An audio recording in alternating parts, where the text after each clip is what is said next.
Out of the Windsor estate, the police have arrested Andrew Mountbatten Windsor. It's an extraordinary revelation and development on this story involving the Epstein files and all the allegations that have been swirling around about Andrew over the many years, from Virginia Giuffre, now sadly deceased, and since then, and certainly what's been contained in the Epstein files as released in the last few weeks. But the police have arrived at Sandringham Estate this morning, where Andrew has made his new home. It's his 66th birthday today.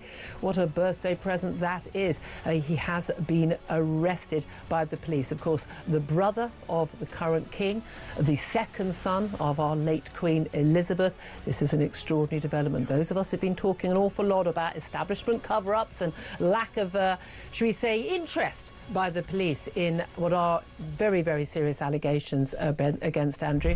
Perhaps pleased that that pressure has finally been put on the police, and they have done the job of actually looking into these issues seriously. Must bear in mind, of course, that the Prince has not been charged with any crime at this point, and he has always denied any wrongdoing in relation to any of the allegations about him. We'll give you more on that. We'll talk to you about that throughout the show, but I'm just being told that the arrest has been on suspicion of misconduct in public office. This, of course, relates to those Epstein file allegations and the documents that, if they are true, would suggest that he had, it is alleged, passed on basically what was confidential government information when he was the UK trade envoy for this country for 10 years to Jeffrey Epstein for Jeffrey Epstein's financial gain.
Just breaking news in the last couple of moments. Extraordinary news.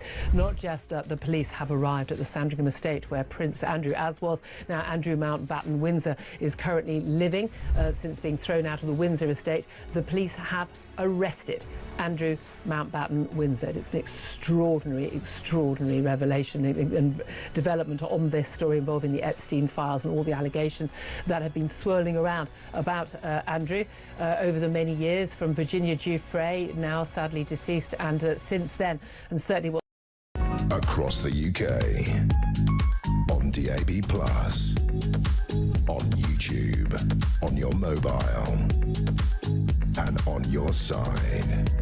This is Talk.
I'm sorry, there's a problem with the audio on that. We will come back to that, but Robert Jenrick has been speaking to Sky News. We also know Boris Johnson has been talking about British troops in Ukraine, and Nigel Farage has been talking about the Chagos Islands too. So there's lots to discuss today, but the one thing... Sorry, say that again? OK, the clips are ready now, so let's see what Robert Jenrick has been saying on Andrew. Andrew is the 8th in line to the throne, so there's no chance of him becoming our monarch. And so Parliament really should be focused on things that are more important to the public, whether that's the economy, crime, the health service, immigration. But if the bill does come before Parliament, then we'll support it. My main feeling today, emotion, is sadness, really, for the King and the royal family, because they've been let down so badly, as, of course, have the victims of Jeffrey Epstein. Well, Boris Johnson has also been talking to the BBC about British troops in Ukraine. Another big story today. He says that as the 4th anniversary of Ukraine approaches, that there should be UK troops there. I wonder what you think about that. This is what Boris Johnson has been telling the BBC. To be clear, you're saying that right now that UK military forces and from other European countries should go to Ukraine, to safe parts of Ukraine, to make a statement, to flip that switch, as you've said, in Vladimir Putin's head, showing intent. Yes, I think we're willing to do it in the context of a ceasefire, which of course puts all the initiative, all the power in Putin's hands. Why not do it now? There's no logical reason that I can see why we shouldn't send some peaceful ground forces there to show our support, our constitutional support for a free, independent Ukraine. That this is a political thing. It's about whether Ukraine is a free country or not. If it's a vassal state of Russia, which is what Putin wants, then obviously it's up to Putin to decide who comes to his country. If it's not, then it's up to the Ukrainians. And Nigel Farage has been talking about the Chagos Islands as well. This is another huge controversy this week. The Conservatives saying, and Reform UK saying as well, that this bill can actually be withdrawn because there is a provision in it to keep the Chagos Islands, or there is a provision to keep the Chagos Islands. This is what Nigel Farage has been saying this morning. I'm here in the Maldives. It's Saturday, and 200 miles over there is Île-de-Quoi, British territory. That has now been settled by British citizens, and yet the British government is doing everything it can to get those people off the island. You can see over here in the distance, that's the boat. It's come back to the Maldives. It's going to be going back with, and frankly, medical kit, humanitarian aid, food, etc. And we're doing that because it's the right thing to do. The British government are applying pressure on the President and the government of the Maldives to do everything within their power to stop me getting on that boat and going to the Chagos Islands. Now, if I was an ISIS fighter crossing the channel to Dover, they wouldn't give a damn. No, they put me in a hotel, they give me 3 meals a day. But here I am, a member of Parliament, leader of a political party that's topping the polls. The British government, the High Commissioner here, they're doing everything they can. They've got search parties out trying to find me, and they do not want me to leave this place. Quite why Starmer has this obsession with getting rid of the Chagos Islands, I don't know. Well, let's start with the Chagos Islands on our debate desk with Zach Wagman and Marnie Morris. Zach is a Conservative councillor for Stanmore, and Marnie Morris is Associate Director for Migration, Trade and Communities at the think tank, the Institute of Public Policy Research. Great to have you both on the programme this morning. How are you doing? You well? Yeah, very well, thank you. Zach, trying to prevent Nigel Farage getting to the Chagos Islands, what do you make of this? I think this is classic Farage. I don't really know why he needs to be there. It strikes me, He's made a good point. He's made a very good point. I agree with the principle. He's a British Member of Parliament trying to access what is British territory.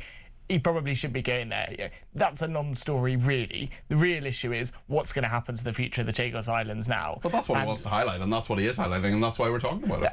Realistically, if Nigel Farage wanted to talk about that in London, in New York, in Clacton, or in the Maldives or on the Chagos Islands, whatever he said would get attention and would get us talking about it. And this issue has been in the news all week. he should be allowed to go in there. I don't know all the details on who gets to go in and out of that island, but quite frankly, as a British member of Parliament, as a British citizen who seems to have reasonably decent intentions to visit there, should be allowed in there. But the real question we need to be asking is, what are the government going to do about this? Donald Trump has once again come out in support of, Nigel Farage and reform, but also the Conservative Party and I think the British people, in saying that we should not be paying to give away the Chagos Islands. But the question is what the government are going to do now, because they're flip-flopping backwards and forwards. And as Farage said, Keir Starmer and Richard Hermer and their obsession with international law and treaties is overrunning what seems to me, and I suspect to you and many of the viewers too, a very common sense issue. Well, it's very interesting actually, speaking to Mark Francois from your party a few days ago. He said actually there is a provision within a treaty that could allow us to keep the Chagos Islands. Marley, does it baffle you as it baffles me how the Chagos Islands have become such a huge political issue for Keir Starmer and this Labour government? There are so many people who care about this. It doesn't surprise me that they care about it. But why on earth would Keir Starmer get into this tangle in the first place?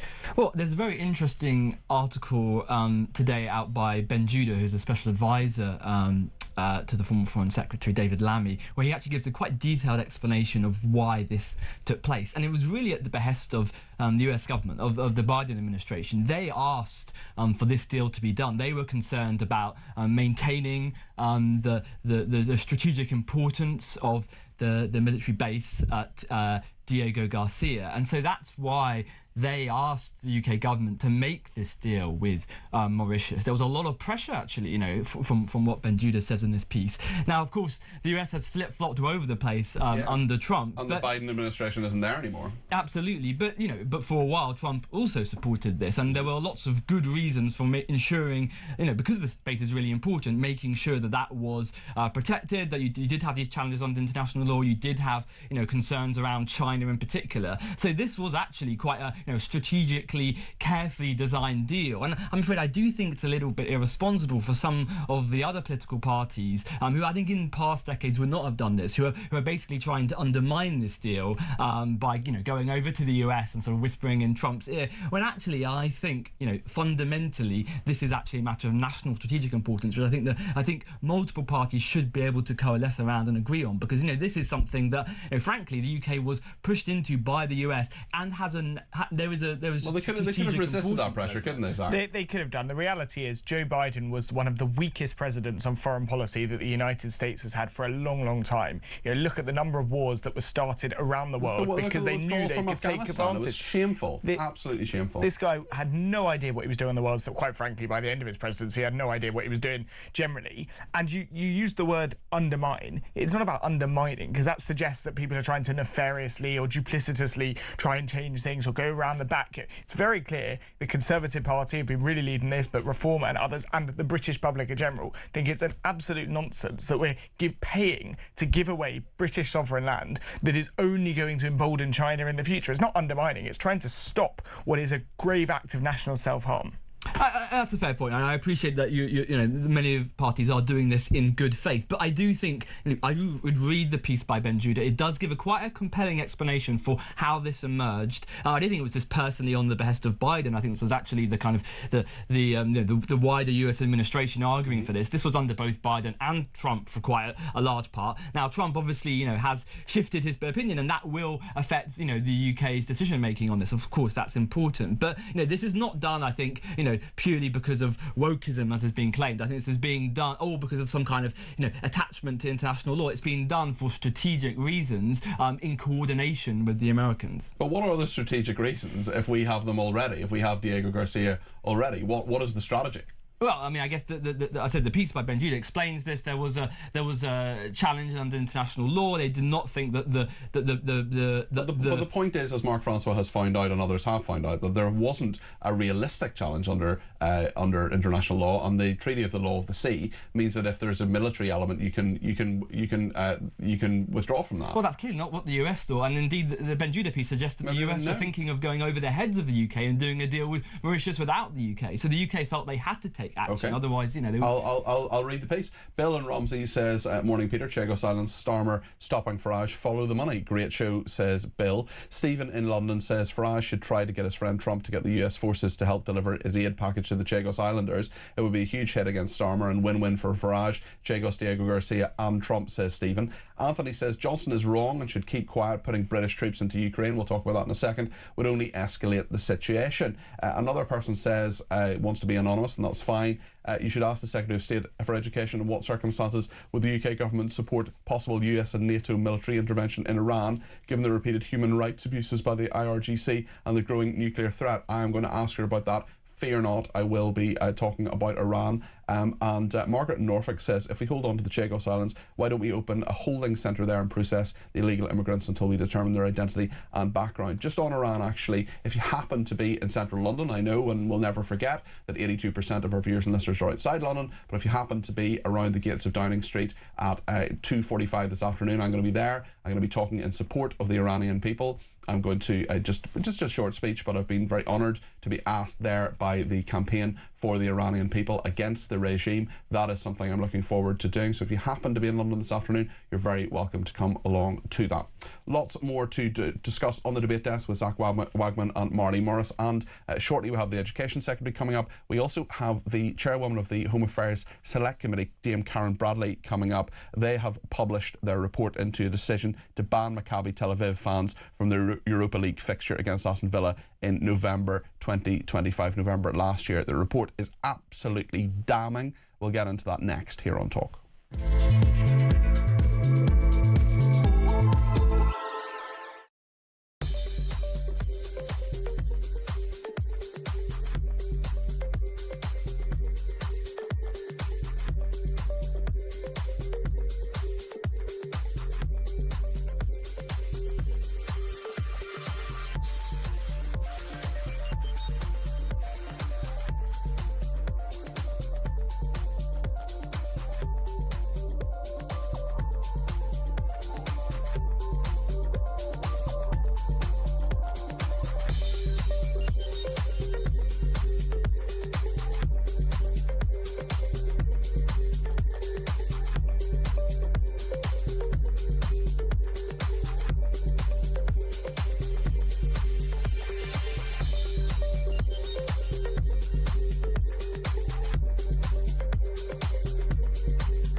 Breaking news in the last couple of moments. Extraordinary news. The police have arrested Andrew Mountbatten-Windsor. It's his 66th birthday today.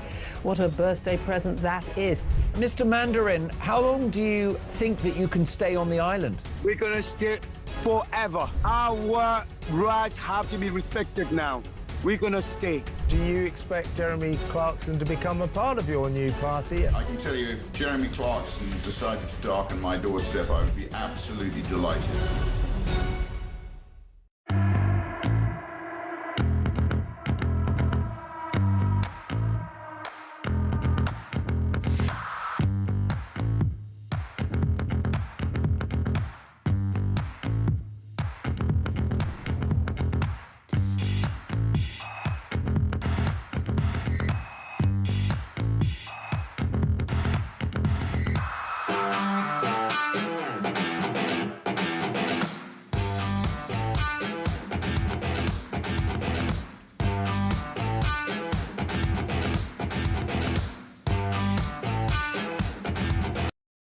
Across the UK, on DAB+, on YouTube, on your mobile, and on your side.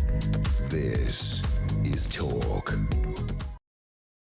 On education, Joanna in Salisbury has been in touch and says, after my granddaughter was told that Granny was far right because I corrected information she was given in class about Gaza with evidence I showed her, plus other things she has come out with. I'm concerned, especially as Starmer intends 16-year-olds to have the vote. Then I saw a school refuse even a Labour MP into a school because he was Jewish. That is correct. At the time, the Bristol National Education Union wrote online externally that the cancelled visit was a victory for education workers, parents and the community. I'm concerned at what is being taught in schools.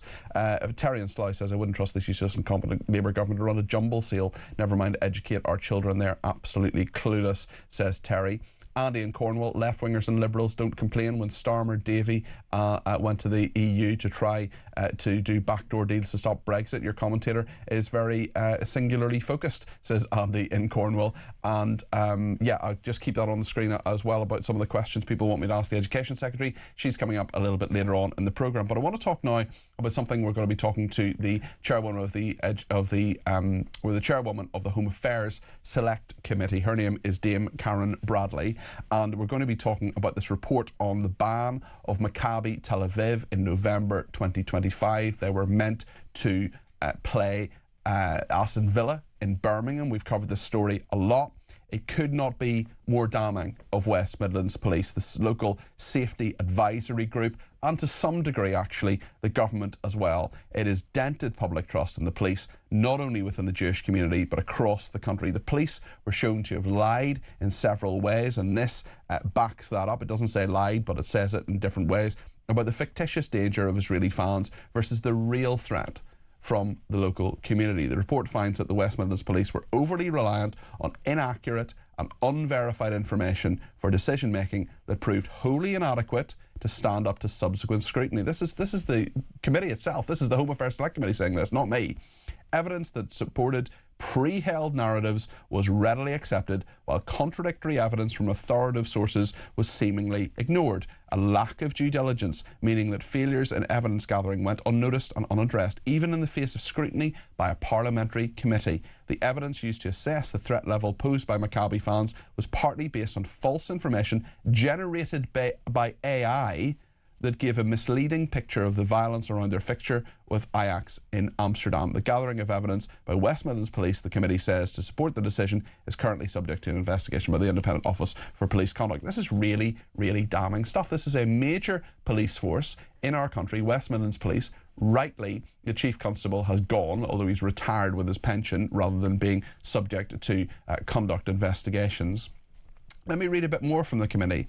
The committee found no evidence that West Midlands Police response was motivated by anti-Semitism, but it is clear the force failed to take appropriate steps to engage with Jewish communities. This was in stark contrast to active consultation with other communities. It is right that Craig Guilford is gone. Concerns remain that the Safety Advisory Group's decision making may have been unduly influenced by political pressure. There's so much in this. Zach Wagman and Marley Morris are still with me on the debate desk. Zach, what do you think of this? I think, firstly, Peter, this is not a surprise, and I think this is absolutely disgusting, and it speaks to a real problem in the West Midlands Police, but I suspect extends across police forces across the country. Because what we've found is they made this extremely contentious decision that they knew would be contentious and knew would come under scrutiny by not checking the evidence, by doing a half job, which I think in any job is really poor, irrespective of whether you're the police force or whatever you do. But I think in this sort of instance, where they knew there would be such political and public pressure on whatever they did, it was incumbent upon them to do their job properly.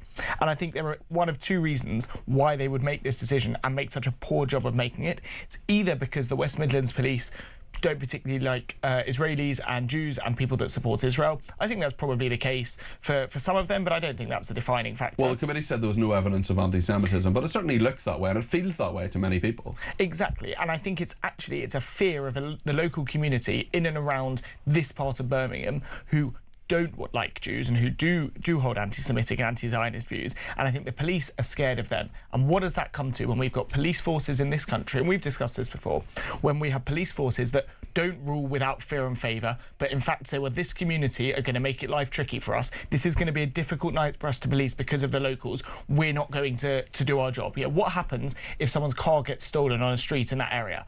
The police say, well, I'm sorry, we can't investigate. All a bit difficult, yeah. It's sorry, Jewish people, we can't keep you safe, essentially. Exactly, and yeah, I would like Craig Guilford, who's obviously, as you say, retired with his nice pension, in his 50s he's retired and his lovely police pension. I would like him to tell me, I'm meant to be going to Birmingham soon as a Jewish person, yeah?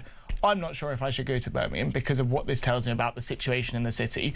I would like Craig Guilford, or whoever it is, to come and explain to me and the rest of the Jewish community, is this now a city that we should be fearful of going to? Because based on the information that this report has found and everything we know about how the West Midlands police have conducted themselves, I'm not sure I should be going to that city. Marley, what do you make of this report? I broadly agree with you, Zach. I think this is pretty shocking. I mean, it shows serious sloppiness on the part of the police. More than sloppiness. I think it is more than sloppiness, absolutely. I think it is a failure to take into account Jewish community in the city. I think, as you read out the report, there seems to be some political pressure from perhaps some local councillors. They've also said that these safety advisory groups, essentially the body that had local councillors on it, shouldn't have local councillors in it. It should be entirely independent and actually talk about safety straightforwardly rather than political motivation. What do you make of that? Well, absolutely. I think that there does need to be reform of how these groups work, and I think the committee, which of course is a cross-party committee, I think has made some sensible recommendations. My feeling here is that, as you said, there is no direct evidence of anti-Semitism in the decision making of the police. I think perhaps the failure here is just to take the easiest route from faced with some pressure from members of the safety advisory group, rather than necessarily listening to the whole community and then doing a really poor job actually in being accountable after the fact. And I think the report says they have to kind of have two select committee meetings and then a follow-up in order to get the information that some of this was coming from AI. It was the first time in living memory that a senior police officer had been recalled to a select committee, and that in itself speaks volumes. I mean, Craig Guilford is gone. He's gone off to, sit at home and watch Homes Under the Hammer. But the point is that there are many. It wasn't just him. It wasn't just him making these decisions, Zach. There was a chain of command. Almost certainly it wasn't him making the decision. He would have signed it off, and one hopes he reads the papers put in front of him.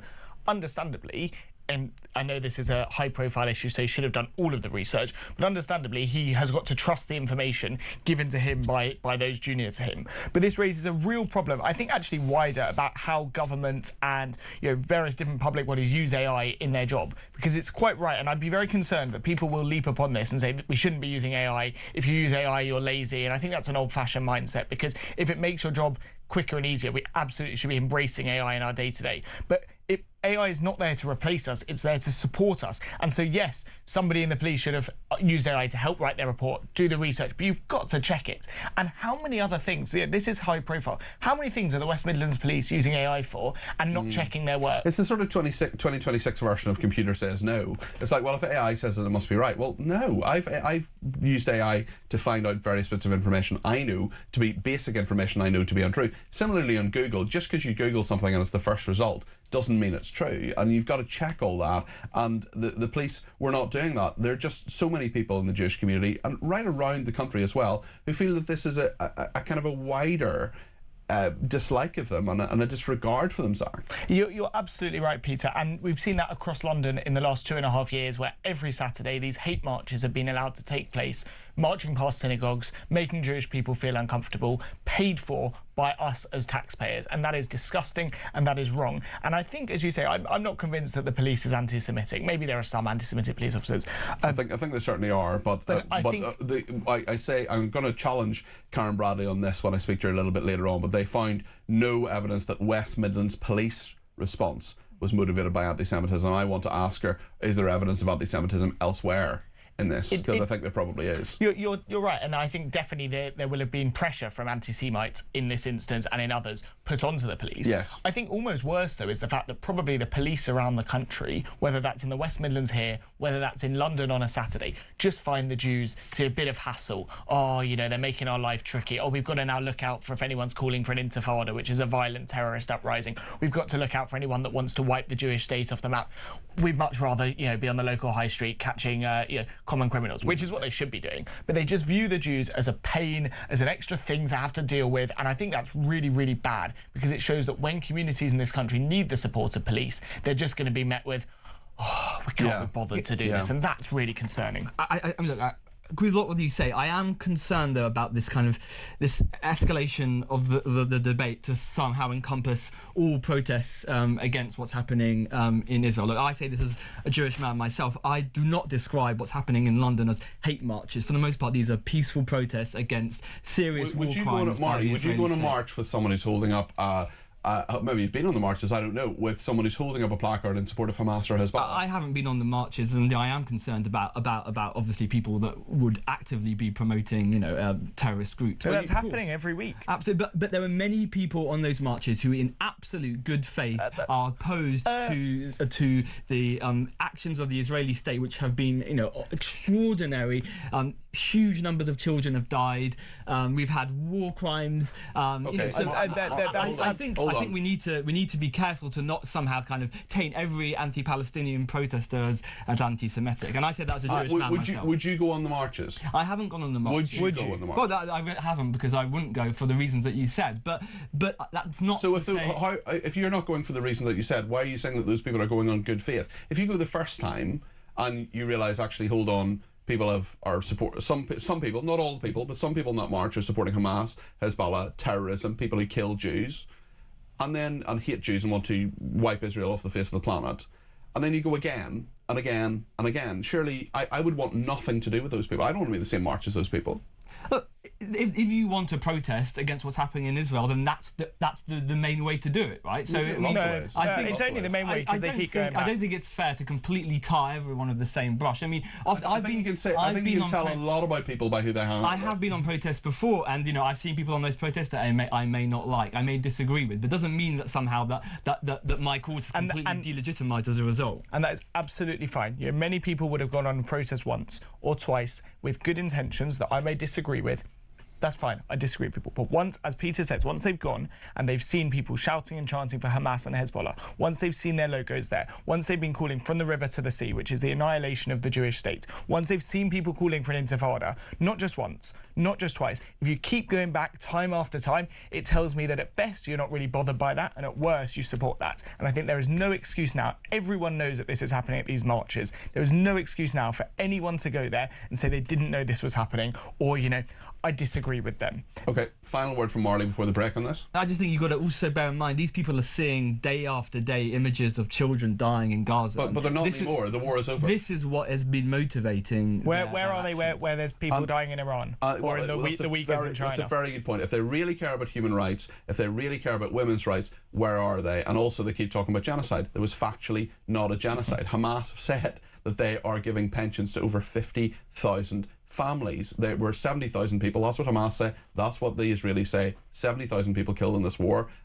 50,000 of them are getting pensions. Some of them won't need pensions because they're not married, or they weren't married. And then you're talking about 20,000 people being killed. I don't want 20,000 people, innocent people, to be killed. I don't want a single person to be killed. But 20,000 people dying, 20,000 innocent people dying, is not factually a genocide. And that was a lie. We were told again and again and again. It was a lie.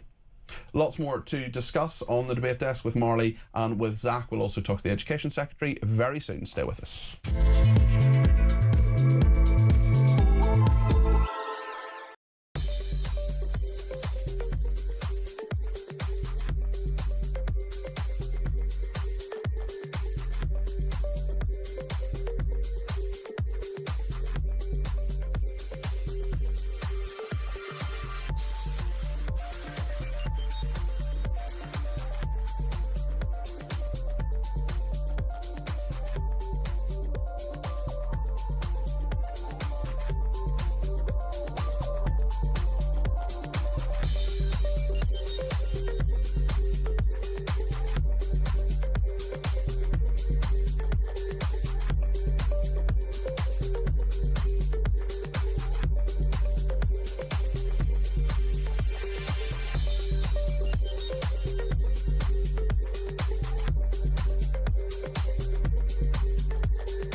Across the UK, on DAB+, on YouTube, on your mobile, and on your side. This is Talk. Well, thank you so much to everybody who has been in touch. Leslie says Starmer and Mahmood both knew 2 weeks before about the Maccabi ban, yet both came out later feigning shock. Paul said, would the review be as understanding, even generous, if the Birmingham police had banned a Muslim organisation? Tony in Milan. I've many people around the world listening to this programme. I don't know if I've had an Italian correspondent before, or someone in Italy anyway. You should ask Bridget Phillipson if she thinks that someone so driven by spite should be in charge of children's futures. Doctors that display anti-Semitic acts are rightly banned from practising for obvious reasons. Should someone who is prejudiced towards children at private schools be allowed to run their educational needs, says Tony. Leslie says Bridget Phillipson will not answer questions why Starmer will not allow us use of the US use of the UK airbases. I am going to ask her about that, so there's a lot to discuss with that. We're on the debate desk with Zach Wagman and Marley Morris. The government is set to spend another £35 million on drones to record migrant boat crossings, despite the initial £100 million having little effect. Marley, migration policy is your speciality at the think tank, where you think big thoughts, at the Institute of Public Policy Research. What do you make of this? Well, the government has claimed that it's helped with its efforts on people smuggling. I think in order to tackle this issue, and it's obviously true that the number of small boats is continuing. There has not been a significant decrease in the last few years under multiple governments now. So I think you need a new approach. You need a combination of, yes, some of these measures are on enforcement. You need much closer cooperation with France, and there's an opportunity to do that because we have an upcoming new funding round, a 3-year funding round with France to discuss how to cooperate, and of course this one-in, one-out deal, which comes to an end, I think, in June or July, and there's potential to extend that. And then, of course, I think you need to think about alternative routes for people in order to divert people away from these dangerous crossings. So you need a whole system approach looking beyond just enforcement in order to deal with this issue. Your thoughts on it, Zach? I think what Marley said is quite nice, but I think it's all been proven to be untrue. We've been talking about close cooperation with the French for over a decade, whether it was people coming on lorries, people coming through the Channel Tunnel, people now coming on boats. Tell me one time the French police have done absolutely anything other than help people cross into Britain, and I'll go and give you £1,000 because it's just not happening. The French police have done nothing. Can we find that, Marley? Do you have an example of that? I could do with the cash to be brutally frank. But I can tell you, there was an idea.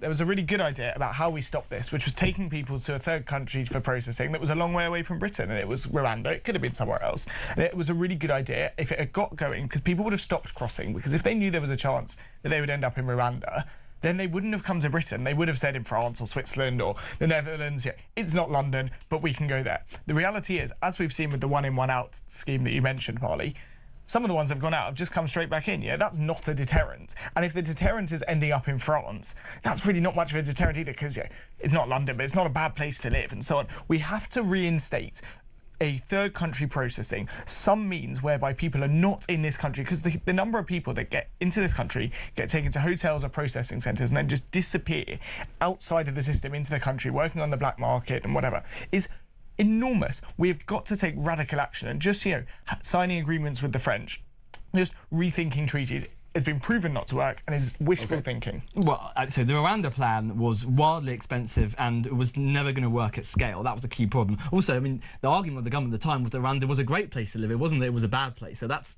sort of contradicting, I think, the previous government's proposal for Rwanda. The argument of the one-in, one-out, which actually has had cross-party support. We had Robert Jenrick kind of considering the idea when he was in government. Is that you do deter people because you say, well, just as you say in the case of Rwanda, you remove the deterrent, you remove the incentive to cross, because you have a deterrent. People will be returned back to France. France is a safe country. Rwanda wasn't a safe country. That was the problem with the deal from a legal perspective. It was never going to work at scale. It doesn't have the operational capacity. France does. If you can get this to work at scale, I think you can make the one-in, one-out deal work. I think there's 2 points to what you say there, Marley. Firstly, there was never a plan that everyone that comes to this country legally ends up in Rwanda. The idea was, if you send just enough, a small number of people there, it acts as a deterrent to stop people coming, because these people don't want to end up there. Secondly, the one-in, one-out is just not working. That's the reality. We need to take far more drastic action. Got to go to a break, but a final word from Marley in this. Well, I mean, the very fact that the one-in-one deal isn't working at scale just demonstrates that the Rwanda deal wouldn't have worked either unless it was at scale. You have to do this at scale, and that's what the government has an opportunity to do now, because it is going to be negotiating with France over the course of this year to strengthen the deal. we'll see what happens there. Marty Morris and Zach Wagman, we're going to return to them. We're also going to speak to the Education Secretary next here on Talk. Be sure to get your comments in. 0344 499 1000, whatever you think, whatever's on the tip of your tongue, whatever you think about what Zach and what Marty are saying, and indeed what you think I should ask the Education Secretary. Stay with us here on Talk.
Breaking news in the last couple of moments. Extraordinary news. The police have arrested Andrew Mountbatten-Windsor. It's his 66th birthday today.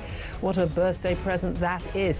Mr. Mandarin, how long do you think that you can stay on the island? We're going to stay forever. Our rights have to be respected now. We're going to stay. Do you expect Jeremy Clarkson to become a part of your new party? I can tell you, if Jeremy Clarkson decided to darken my doorstep, I would be absolutely delighted.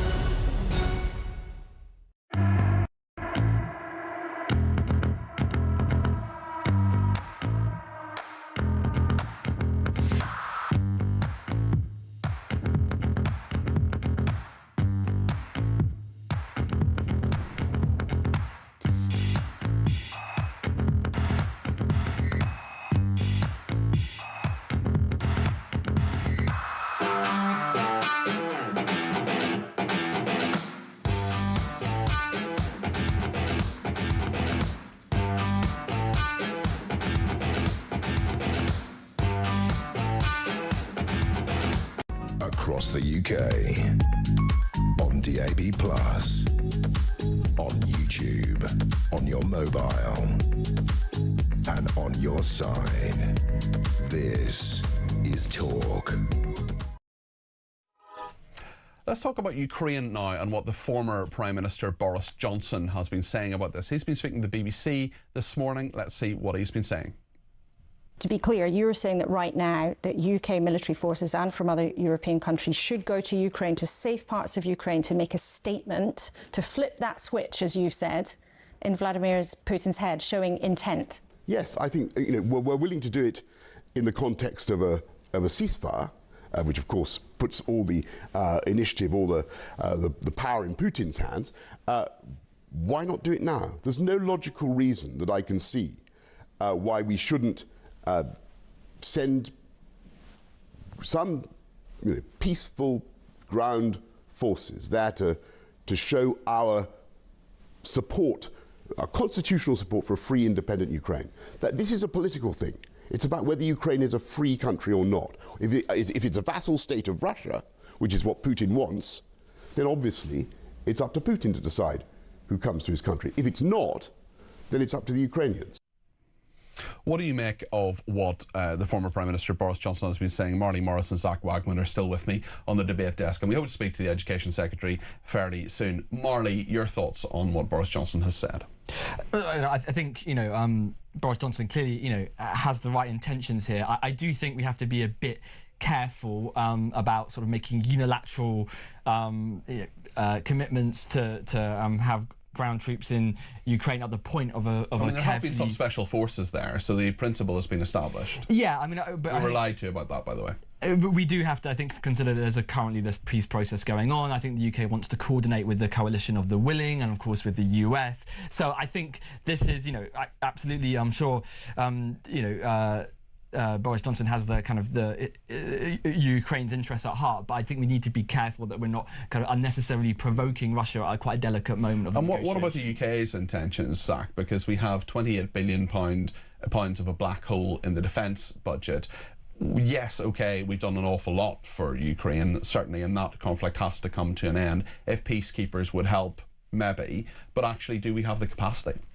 The reality is, whether we have the capacity or not is a question for the admirals and so on, rather than us as But with the £28 billion black hole, you know, defence of this realm, never mind other realms, may well be seen as a priority by many. I think you're right, and I think we need to think about what is the best way to defend this realm. Who are the greatest threat to us now? Probably Russia, with Iran and China, but in terms of military threat, probably Russia, because they're in Europe. If sending British troops to Ukraine makes a statement to Russia that we're not just going to talk about backing Ukraine, we're not just going to put a lot of money behind backing Ukraine, we're going to physically go and defend Ukraine and defend European freedom, I think tyrants and bullies like Putin stand up, recognise and back down against strength. And if we show strength, if we do put forces there, I think that would be defending the realm, and that would be showing serious intent of where Britain's defence priorities lie. I have a lot of sympathy with what you're saying, Zach. I just think that given we're currently You're too reasonable, Marty. Just tell him he's wrong. Just say you're wrong, mate. Fine. I just think, given the context of the negotiations, it clearly is not the right time for us to be taking such drastic steps. We've already made a commitment after, hopefully there is peace for the UK along with France to have those ground troops. I think at this point in the negotiations, it just seems like you're just going to potentially stir up real difficulties for the negotiators. And of course, the UK has to think quite carefully about its key allies, in Europe and in the US, in what is a very delicate moment for the negotiations. It is delicate, and another thing that's delicate is the Iran issue, because there's another story around today in the Telegraph saying that Trump could kill the Ayatollah's son and senior mullahs to topple the Iranian regime. Zach, what do you make about this? I think Donald Trump has been talking for a long time about going in to support the Iranian people. He said help is on the way weeks ago. I know, and I'm really disappointed that help seems to be stuck in the post, because Donald Trump is obviously, the global leader, the monolith that calls the shots here. If Donald Trump is on the side of Western freedom and democracy, we need to be supporting him and getting into Iran and toppling this regime, because they are nothing but bad for the Iranian people and everyone around the world. And that should be, I mentioned that Putin and Russia should be the #1 defence priority for the UK. Globally, Iran is the biggest issue. And if Trump is going to be doing something, look, the UK can't really do something on our own there, but if Trump is doing something, we should be right behind him. Is there any point in further diplomacy in the traditional sense, talking to Iran, or is that just gone? Obama tried this for a long time. They had their JCPOA and their nuclear, which was not worth the paper it was written on. You can't negotiate with Iran. These guys are so far removed from any of the things that we're discussing. Arguably, I don't think you can necessarily negotiate with Putin, but that's another matter. There's no space for negotiations here, and they don't want to negotiate. They respond to strength. Trump said help is on the way, and we need to support him in getting that help there as soon as possible. Marley? I do disagree with that. I mean, I think... Good. There we go. You're wrong, Sam. Why is he wrong? I think that negotiations and diplomacy are crucial. I think just dismissing the JCPOA, I think, is totally unfair. What is that?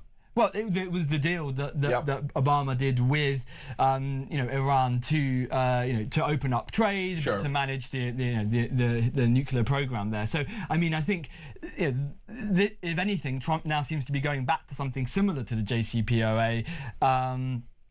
Through these negotiations, whilst also threatening potential military action. I think the problem with military action, this is a case again and again with the Middle East, is that I think those calling for it never think through what the consequences might be after the event. Yes, of course, we have no truck with the Ayatollahs in Iran, but what happens after that? What are the consequences of taking that action? Does it just create more regional instability? So that would be my concern, why I'd favour diplomacy over action. The region's unstable as it is, and the Ayatollah has killed tens of thousands of people, is suppressing millions in his country who do not want him. Whatever comes after the Ayatollah is not as bad as him and his tyrannical, oppressive regime. And it's in the interest of anyone that believes in freedom that he is gone. And if Trump, as I say, I don't think Britain has the capacity, the funds, or the priorities to necessarily go and do it by itself. Well, what about this point about bases, about that? I mean, look, America could launch strikes from lots and lots of different places. There's bases in Germany, there's bases in Cyprus, in various places. I just wonder, with the Foreign Secretary, Yvette Cooper, has said in the last few days that she doesn't believe, well, essentially not ruled out, that she doesn't believe that these bases in the UK should be used. Should we be on board with America's actions if they strike, Zach? Yes, without doubt. It's in our national interest and the interest of our allies that firstly we show a united front in this instance, and we should support our allies in these sorts of things. But as I keep saying, the world needs to be rid of Iran, and anything we can do. If Britain's contribution to that is saying to America, you can land our planes here, you can refuel here for X amount of minutes, then that should be our contribution, because the people of Iran need that, and if we can support them in any way possible, we should be.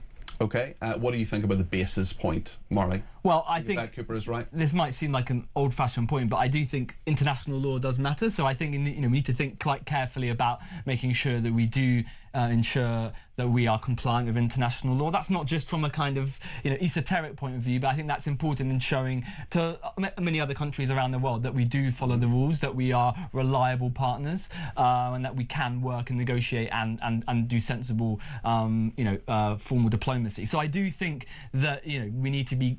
I'm a bit concerned you're a bit too trigger happy, Zach, to be honest. I think we need to be a little bit cautious about creating unnecessary instability, which could. You say that the Middle East is already unstable. Things can get worse, and I think we do have to be cautious in any action and think diplomacy first, before quickly rushing into unnecessary military action. I agree with you. Diplomacy should be first. Diplomacy has not worked. We've tried for so long, we, the West, the United Nations, NATO, Obama, Biden, Trump, to be diplomatic and engage with the Ayatollah. They're trying it again now, and these talks aren't really getting anywhere. You're right to say diplomacy should come first, but we've had 10, 15 years of diplomacy, of caution, and where's that got us? The situation for the Iranian people has not improved. Arguably, it's got worse if you see the number of people that have been killed, brutally killed, and now the families being harassed and treated in the most awful circumstances there at the moment. And Marley's not denying that, and no one's denying that, but there is a real worry about getting involved in greater military action. Final word from Marley on this. Yeah, I think it's important to note that, yes, it has been tried to an extent, but of course we've had changes in positions from the US. We had the JCPOA under Obama, and then we had Trump reversing it. So I don't think we have tried sufficiently in recent years because of the shifting positions within the US administration. Quite a number of people getting in touch about this, including a person who says Boris Johnson is a spent force who greenlighted the migrant hotels against the best interests of the British people. Neil in Oldham says it was NATO expansion and the US interference that provoked Russia to invade Ukraine. I'm afraid I disagree with that, Neil. The EU and UK and the US are not blameless in this conflict. Putin would have not invaded Ukraine if it weren't for all the events that preceded it. Your guest needs to read history, Neil. I'm just not on board with that, I'm afraid. Steve says, morning Peter, great show, everyone talking reality. The reality is Russia is unable to get through a country next door to them. A nuclear threat, yes, but this delusion that Russia are a threat on the ground is ridiculous. If we are in Ukraine, it should be to learn how modern warfare is conducted. And Barry says, British forces have just been thoroughly trashed, wargaming with a handful of Ukrainian troops, and our politicians want to deploy them against battle-hardened Russian forces. Not a great idea, says Barry. Well, we'll continue that debate, of course, but and we hope to speak to the Education Secretary in just a minute or two. But I just want to play a clip about what Robert Jenrick, the Treasury spokesman for Reform UK, has been saying about Andrew Mountbatten Windsor. We haven't talked about him so far this morning. We'll talk about him briefly and then hopefully to the Education Secretary. So let's hear what Robert Jenrick has been telling Sky News.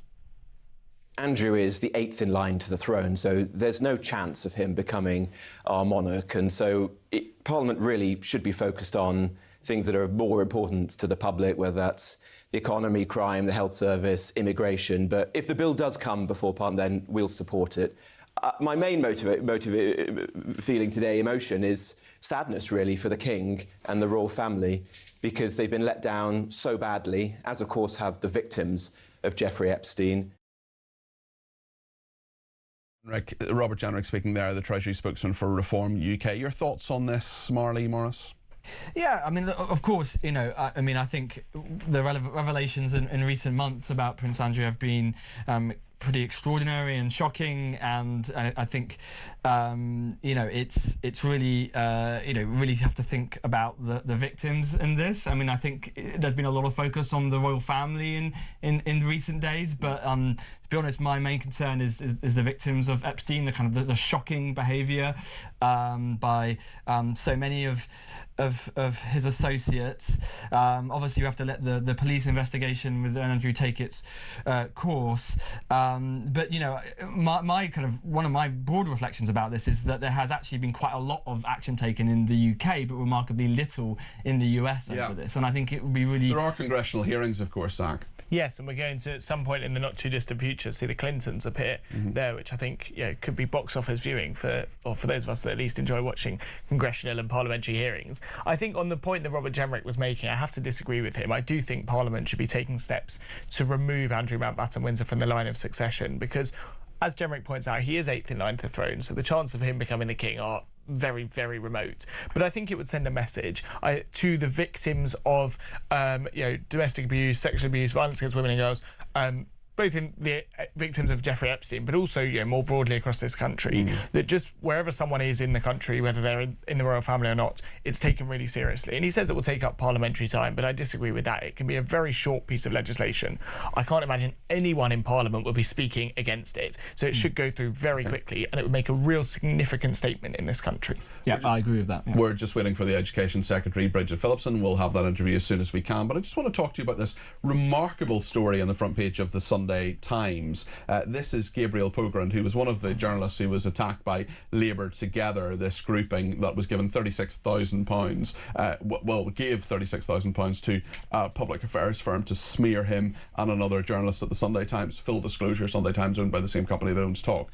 This is just astonishing. The Cabinet Office's propriety and ethics team broke into a safe and destroyed the department's copy of a bullying investigation into the new head of the civil service, Antonio Romeo. In 2022, Darren Tierney, the then Director General of the Government Standards Watchdog, asked maintenance staff to force open the vault. He later said he had wanted to access a confidential report about Dame Antonio Romeo, who Sir Keir Starmer appointed as Cabinet Secretary this week.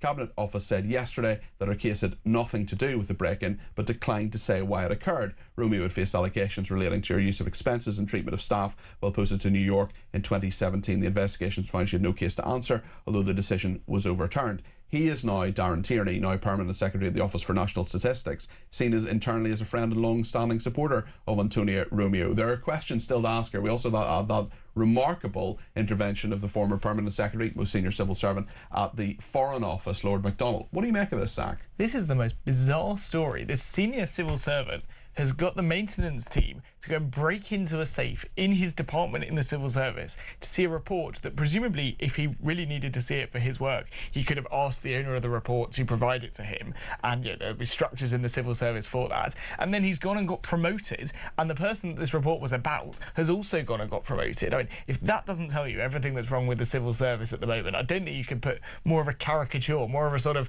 Daily Mail cartoon sketch about it than that. It is absolutely bonkers. Well, speaking of cartoon sketches, there is a cartoon of someone in the Sunday Times, it must be said, brilliant, of a man breaking into the safe with a hammer, trying to look for this report saying, Romeo, Romeo, wherefore art thou, Romeo?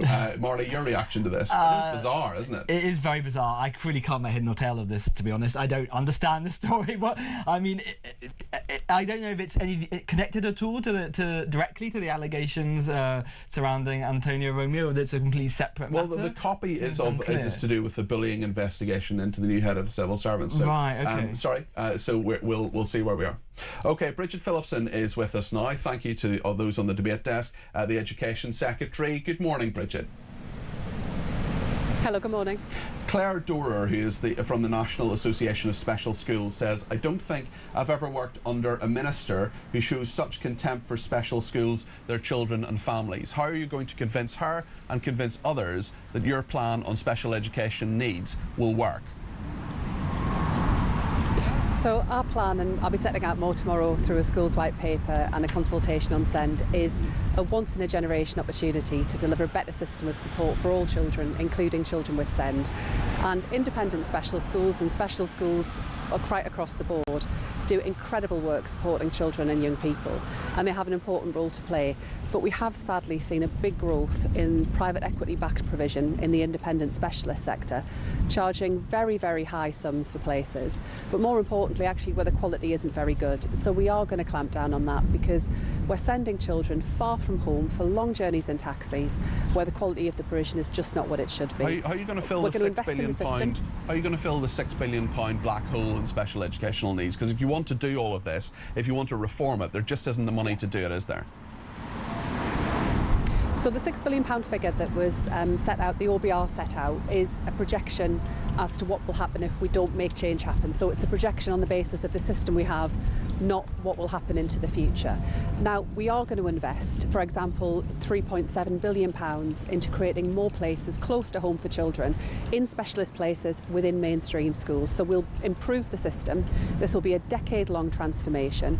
We have taken action to support councils, particularly around the deficits that have built up over a long time. We've had a system that over the last decade or so just hasn't worked.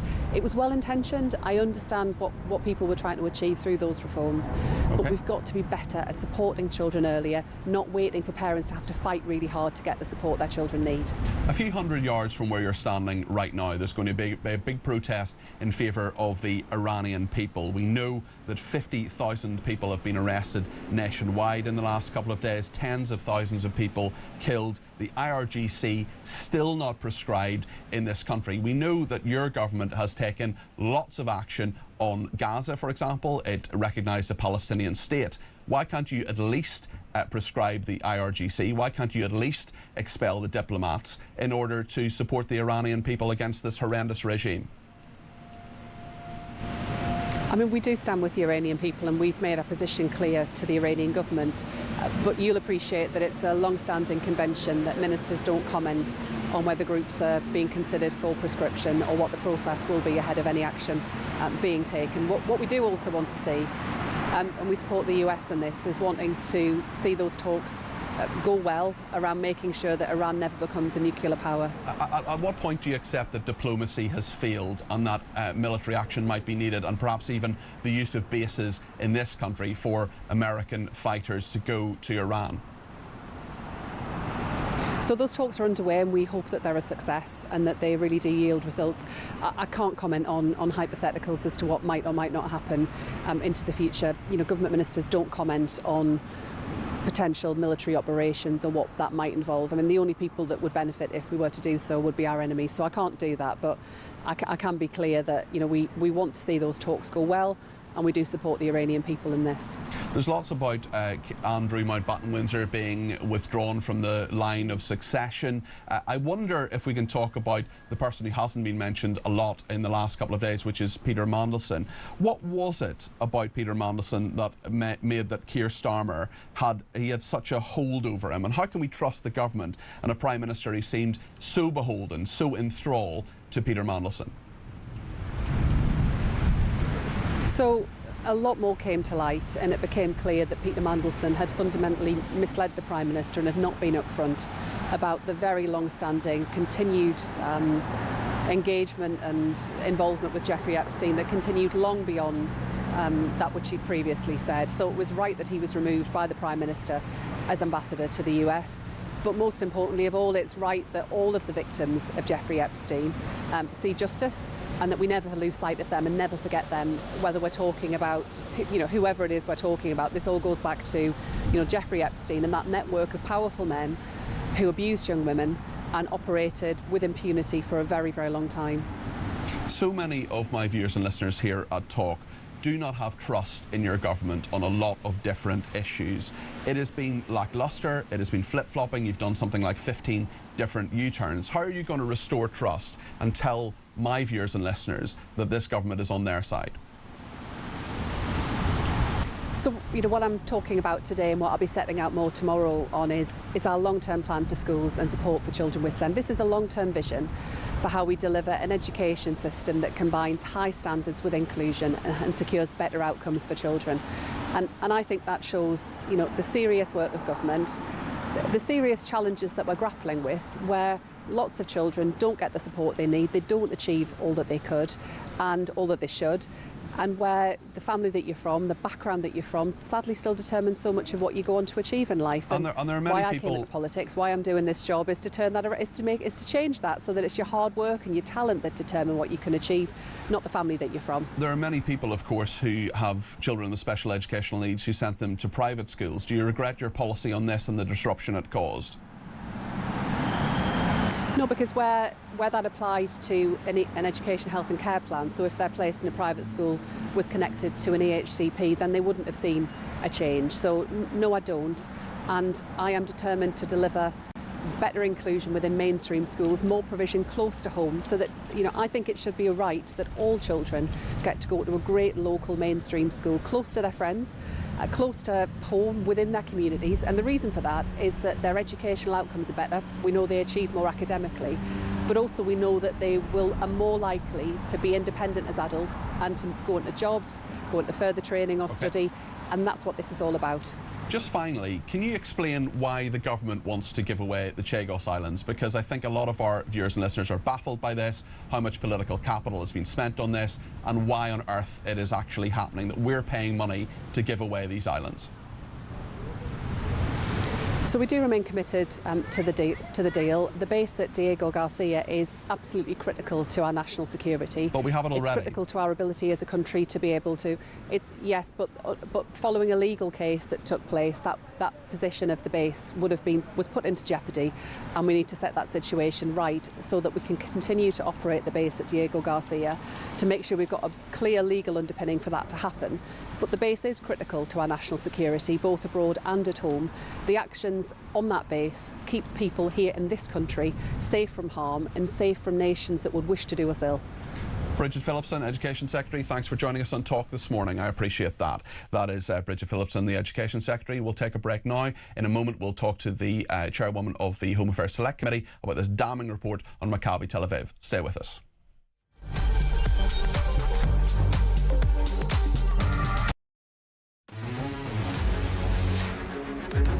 Just breaking news in the last couple of moments. Extraordinary news. Not just that the police have arrived at the Sandringham estate where Prince Andrew, as was now Andrew Mountbatten Windsor, is currently living since being thrown out of the Windsor estate. The police have arrested Andrew Mountbatten Windsor. It's an extraordinary revelation and development on this story involving the Epstein files and all the allegations that have been swirling around about Andrew over the many years, from Virginia Giuffre, now sadly deceased, and since then, and certainly what's been contained in the Epstein files as released in the last few weeks. But the police have arrived at Sandringham estate this morning, where Andrew has made his new home. It's his 66th birthday today. What a birthday present that is. He has been arrested by the police. Of course, the brother of the current king, the second son of our late Queen Elizabeth. This is an extraordinary development. Those of us who've been talking an awful lot about establishment cover-ups and lack of, should we say, interest by the police in what are very, very serious allegations against Andrew. Perhaps pleased that that pressure has finally been put on the police, and they have done the job of actually looking into these issues seriously. Must bear in mind, of course, that the Prince has not been charged with any crime at this point, and he has always denied any wrongdoing in relation to any of the allegations about him. We'll give you more on that. We'll talk to you about that throughout the show, but I'm just being told that the arrest has been on suspicion of misconduct in public office. This, of course, relates to those Epstein file allegations and the documents that, if they are true, would suggest that he had, it is alleged, passed on basically what was confidential government information when he was the UK trade envoy for this country for 10 years to Jeffrey Epstein for Jeffrey Epstein's financial gain.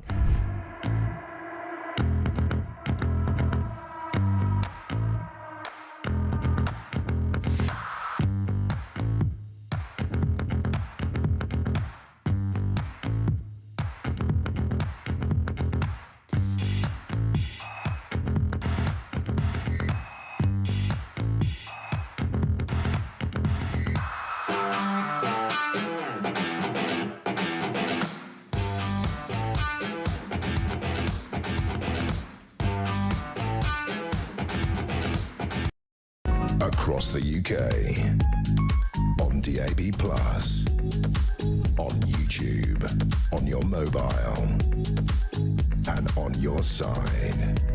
This is Talk.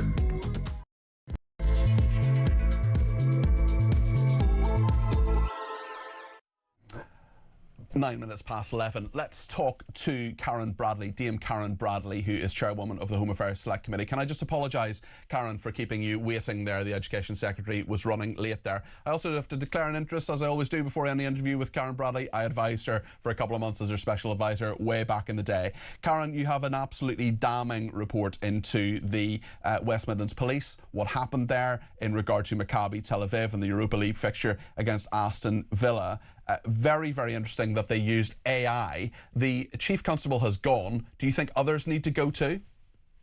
Oh, well, good morning, Peter. Nice to speak to you again. Good morning. It's been a while, but it's good to see you.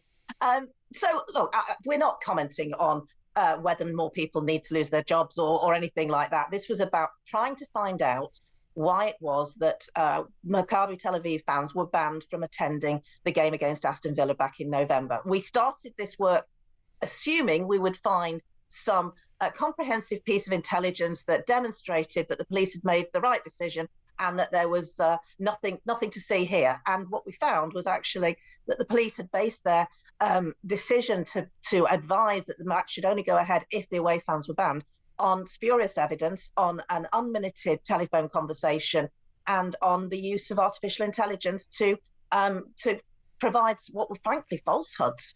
Including, for example, stating that there'd been trouble at a match that Maccabi Tel Aviv had previously played against West Ham, a match that simply didn't happen. What do you think this says? Is it cock-up or conspiracy here? Your committee found no evidence West Midlands Police response was motivated by anti-Semitism, but it's clear the force failed to take appropriate steps to engage with Jewish communities. Were they perhaps influenced by others who were motivated perhaps by anti-Semitism? Were they simply saying, actually, this is all a bit difficult, let's just call it off? So, look, we can't know what happened in private conversations and in private meetings, so we can't know what sort of influence was being applied behind the scenes. However, what we can see is that, for example, in the minutes of the Safety Advisory Group, one of the minutes said that the intelligence being used simply wasn't enough. Could they provide more evidence? And more evidence seemed to be provided, which was not double-checked, which was not given the rigorous level of scrutiny that I would expect the police to apply when they are putting together this evidence. I mean, for example, we were told that the original reason for concern that the police had was that there were local community members who were arming themselves to attack the Maccabi Tel Aviv fans. So this was about the safety of the Tel Aviv fans, not about the trouble the Tel Aviv fans might cause themselves. But no investigation seems to have happened into the locals who were proposing to arm themselves. Instead, the police purported that it was the Maccabi Tel Aviv fans who were dangerous and troublesome and that they needed to be banned for the safety of the communities in the West Midlands in Birmingham. And as I say, this simply wasn't the case. So you are very clear that this match didn't need to be called off, didn't need to not happen with fans there. You're very clear about that, Karen. Yes, absolutely. And, you know, we talked to other police forces about what they do. We had the Met Commissioner in front of us a few weeks ago, and it's clear that, you know, it is incredibly unusual for any kind of away fan ban to happen in the United Kingdom. I don't think it's happened for many, many years. Well, you even now have Rangers and Celtic who can play at away matches. That didn't happen for a few years, but it happens right now. So it's astonishing to think that happened. I want to ask you... And let's be clear that the away fans of Rangers and Celtic, that was a decision the clubs took for their own safety. It wasn't a decision the police took. And I think that's really crucial. I want to ask you about the fact that you recalled the Chief Constable, Assistant Chief Constable and others to your committee. That is a very, very rare thing. Clearly, you just didn't believe them. Well, I mean, apart from anything else, they admitted that they had got things wrong in the first hearing. And every time we kept asking more questions and thinking we'd get the answers caused even more questions to be asked. So, you know, we felt we had to get them back because we just simply didn't know what had happened after that first hearing. For example, the Assistant Chief Constable told us that Jewish community leaders had asked for the away fans to be banned. That wasn't the case. There hadn't been that engagement. The record was corrected very quickly, but we felt we needed to get more information. And the use of artificial intelligence didn't even come up. You know, it was being denied even during the second hearing And then subsequently, within days, we found out that artificial intelligence had been used to produce the evidence. So where do we stand right now? There's new leadership in West Midlands Police. I know you don't want to comment on who should go or not go or whatever, but if you are a Jewish person sitting in Birmingham, if you were one of those people, would you trust West Midlands Police to actually make the right decisions? Well, at the moment, speaking to members of that community, they don't. And so West Midlands Police really does need to start engaging properly and meaningfully with the Jewish community, giving them that reassurance. And we were clear through the hearings that actually what mattered was not whether we could get to the facts or find out exactly what had happened. What mattered here was the Jewish community in Birmingham and the West Midlands feeling safe and secure and having trust in the police. So West Midlands Police has a real job to do to get that trust. More broadly, and as chairwoman of the Home Affairs Select Committee, powerful committee scrutinising the work of so many different aspects of home affairs in this country, I just wonder, do you think the government gets this? Do you think the political class gets how under siege the Jewish community feels at the moment? I think you get it because you've just described and you've written this comprehensive report on it. But does the establishment get it? Does the government get it? Are they doing enough? Well, I mean, I think that's probably a question for a government minister, and I'm not a government minister. But what's your impression?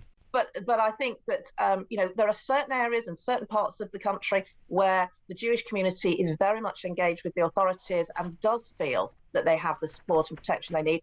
But across the board, speaking to Jewish representatives, that isn't the case. So, yes, the government and all need to do more to make sure that the Jewish community in this country can feel safe and secure. And, I've raised questions in the House of Commons about this. We don't want a situation where we have to have extra police at Jewish schools and synagogues. That shouldn't be the answer. The answer should be that the Jewish community can go about practicing their faith and living their lives without fear or favour, and knowing that they are truly protected and that they are welcome as a part of our society, as they absolutely are. So when getting back to West Midlands Police and indeed your review of the guidance to safety advisory groups, why do you think this decision happened? You've talked about information not being correct. You've talked about things being told to your committee that weren't correct. You've talked about AI being used. Was there a motivation here? Was there some form of at least latent bias here, or what do you, or was it just a view of an incompetent police service? So, I mean, again, we can only go on the evidence that we saw. We can only go on what we've seen in terms of minutes of meetings and the evidence that was given to us in person. There's clearly incompetence there in terms of the way that the evidence was gathered and then not checked.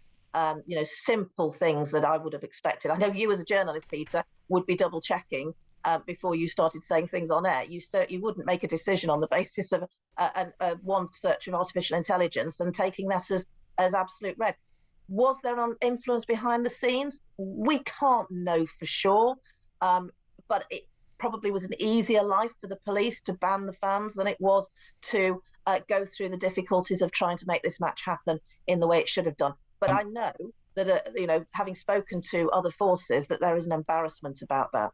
I mean, that is extraordinary, Karen, I totally agree with what you've said there, but looking for an easier life. And I just wonder, if you're an ordinary citizen thinking, I don't want the police to want an easier life, I want the police to solve crime, I want the police to make the right decisions. And if something's difficult, well, they're the force there to try to protect people and to do things in a difficult way. And actually, if you're a Jewish person, at what point do you then worry about, I don't want to get into hyperbole here, but at what point do they say, well, it's all a bit difficult protecting you going to synagogue, for example? I mean, there's a real fear out there that the police aren't on people's sides, that they aren't being independent and acting without fear or favour. And your report is a great report, I've read it. But I'm just not sure that many people, I think people will be alarmed by it, and rightly so. I'm not sure the trust in the police is going to come back. Well, that's the job that the police have now. And as I say, I don't think this is across the board. Having spoken to other forces, I think that there is a real hard work going on, and there is a lot of community engagement, and the police don't take the easy solution every time. The easy solution would be to never play any football match ever again, because football matches inherently bringing together that number of people who are opposing fans and going into different cities and towns, inevitably there will be trouble. So the easy option would be to never, ever have any other football matches. That is not the answer to this question. The answer is that the police have to do the role that they are employed to do, enforcing the law that we make in Parliament and making sure that it's done without fear or favour. I know there's that happening across, other parts of the country. West Midlands Police, I'm afraid, has failed on this occasion.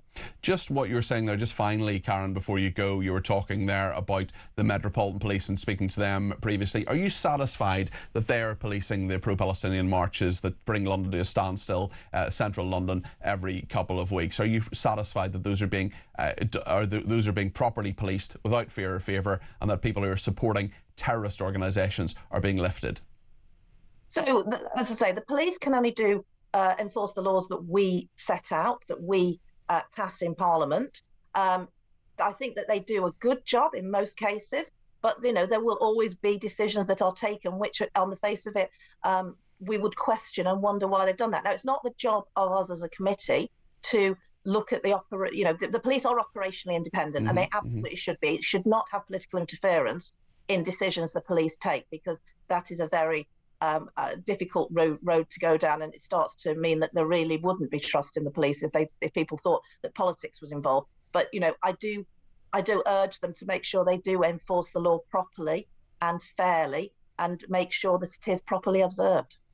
Karen Bradley, Dame Karen Bradley, Chairwoman of the Home Affairs Select Committee, thank you so much for joining us this morning. Damning report there into the Maccabi Tel Aviv handling by West Midlands Police.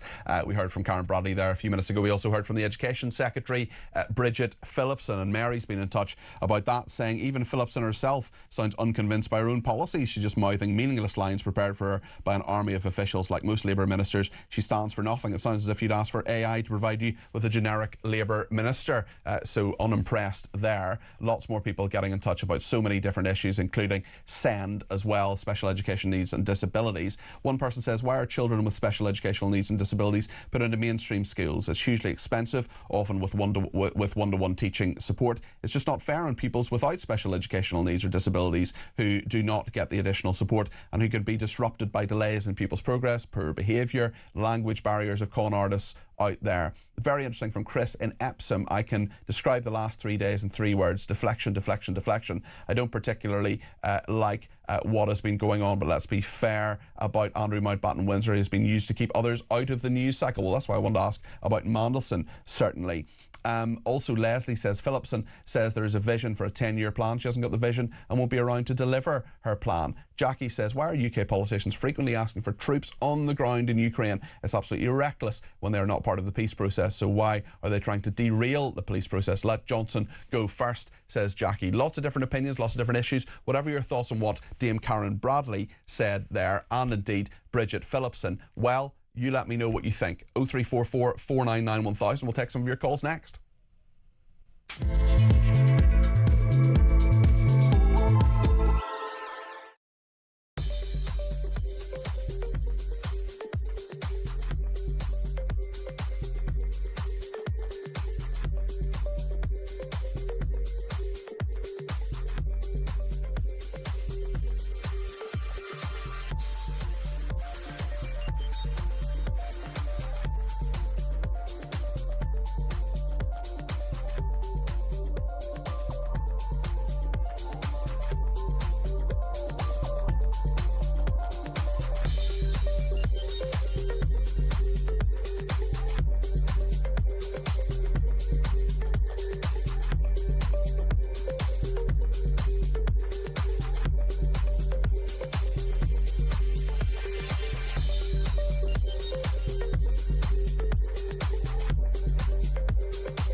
Breaking news in the last couple of moments. Extraordinary news. The police have arrested Andrew Mountbatten Windsor. It's his 66th birthday today. What a birthday present that is. Mr. Mandarin, how long do you think that you can stay on the island? We're going to stay forever. Our rights have to be respected now. We're going to stay. Do you expect Jeremy Clarkson to become a part of your new party? I can tell you, if Jeremy Clarkson decided to darken my doorstep, I would be absolutely delighted.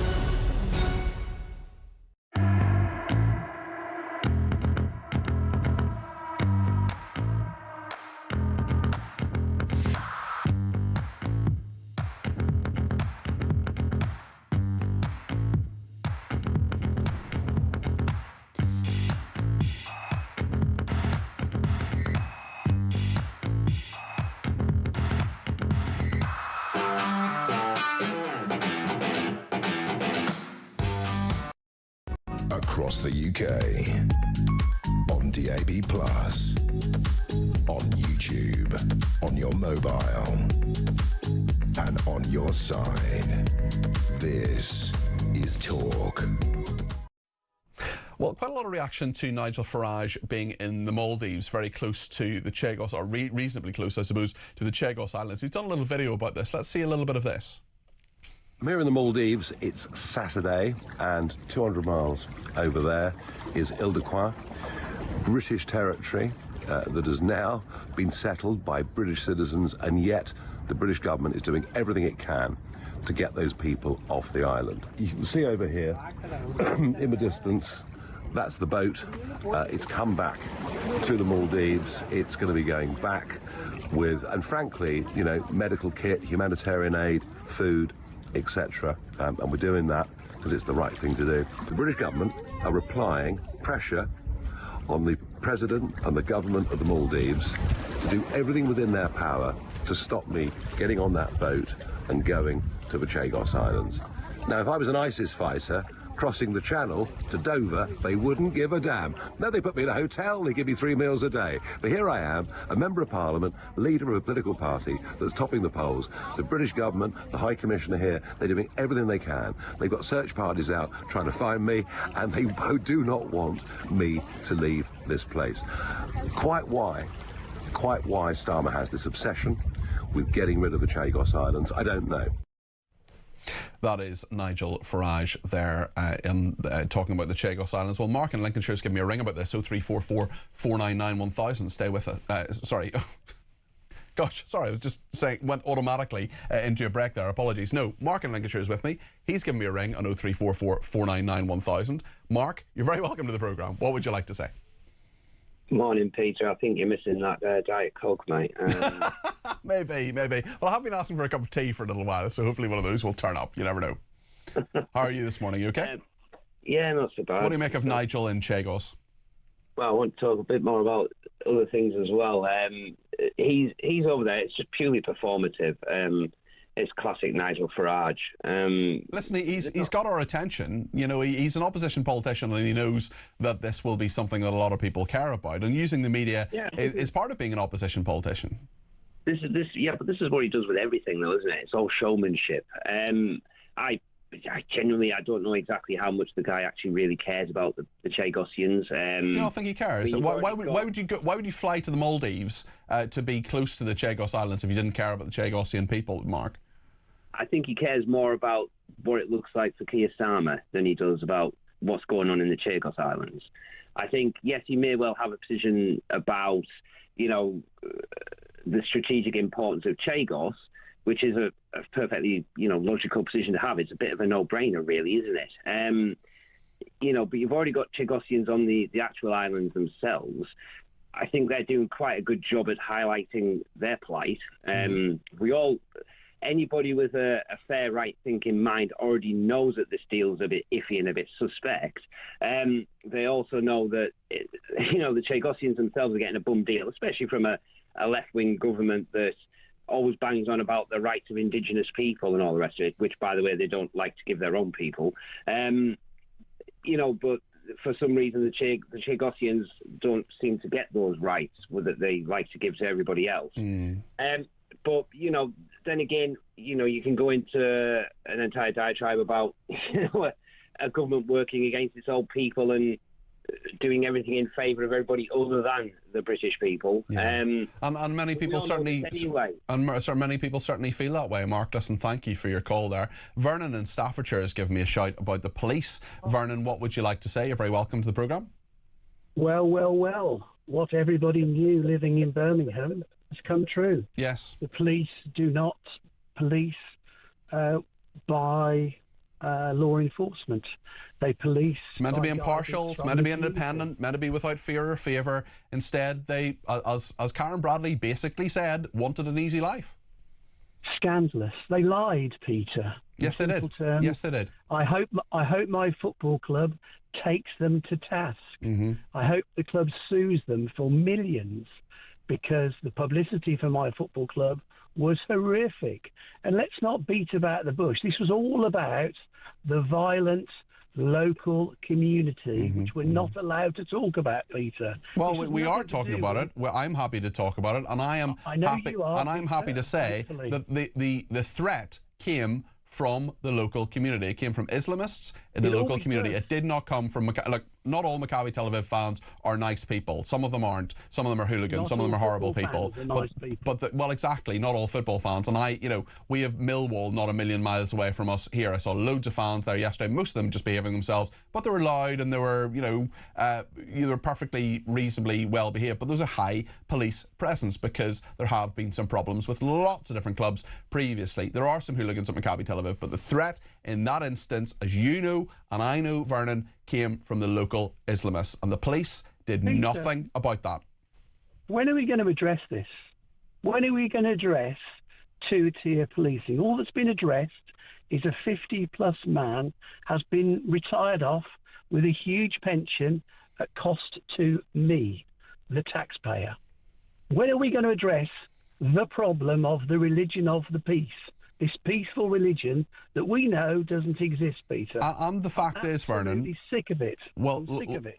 Well, the fact as well that I think the police are scared of Islamists. I think they're scared of people. There is no doubt. Who are anti-Semitic. I think they're scared of people when they say, we just want an easy life. Oh, this is all a bit difficult. Let's just do what you've told us to do. Let's just ban the fans. Let's just do that. And yet again, time and time and time again, Jewish people are scapegoated. Jewish people are used by the police as a pawn, and basically those who shout the loudest get what they want, and that's not the police's job, Vernon. As you know and I know, the police's job is to say, here is the evidence on one hand, on the other, right, there's a threat, we police it, we let people go to football matches, we let people go to synagogues. That's what they're there to do if there is a threat, if there is a danger. Peter, during the riots, there is a video of one of the so-called law enforcement of West Midlands Police admitting live on air, stating that they spoke to the community leaders.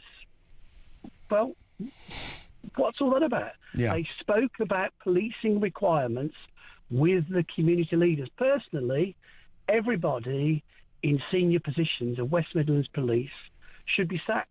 No pension, immediately, because they're corrupt. They've lied to the citizens. And I'm quite happy they can sue me on national radio. West Midlands. Well, you're right. They can't sue you, Vernon. They can't sue you, Vernon, because you're correct, and you can defame people as much as you want, as long as you have justification, as long as you have truth. And what you're saying is absolutely true. I worked for the Northern Ireland office. I worked briefly with Karen Bradley, much longer with another minister called James Broganshire. There are so many things there. I see the difficult dance the police have every single day in Northern Ireland, balancing the interests and concerns of different communities, not upholding one against the other. They get criticised all the time for that. But that is what every police force basically has to do. Peter, the difficult dance is based on weakness. We have a weak Labour government. We have a weak Labour Prime Minister. Bridget has just been on.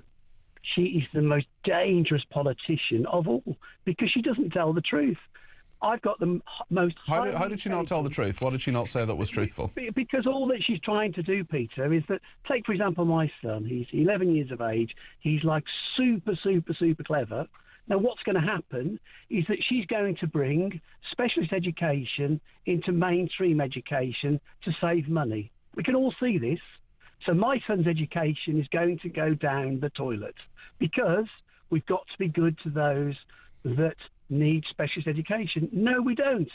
Give the people that need special education specialist education. Stop lying to us. Stop gaslighting us. It is yet another gaslighting politician that couldn't walk in a straight line. I'm sick to death of law enforcement. I'm sick to death of politicians. I'm an entrepreneur. I'm a high-rate taxpayer, and this country has gone to the dogs. Sorry, Peter. Don't apologise, Vernon. I'm so frustrated. I hear your frustration today, Vernon. I hear what you're saying. I hear what others are saying, and this is the place to get that frustration out, vent a bit. Let me know what you think. 0344 499 1000. Vernon's done that. Mark's done that. We'll get far more calls on between now and 1 o'clock as well. Another person said, I think there's someone who messaged in previously saying my message regarding special educational needs got mixed up with someone else's at the end somehow. Sorry about that. Must be a problem in our system. I did read that out and thought it didn't quite make sense, so apologies for that. My question was, why doesn't the government build more special schools for special educational and disabled pupils rather than trying to put them in mainstream schools? PJ in Suffolk says, I noticed Phillipson declined to mention the dozens of private schools forced to close due to her wicked policies. I bet it hasn't raised a penny either. Boris the blithering muppet says this texter screwed up Brexit. He supported net zero madness. He completely dropped the ball during COVID and immigration, ran a riot. I would not listen to him if he was the last person left on earth to talk to.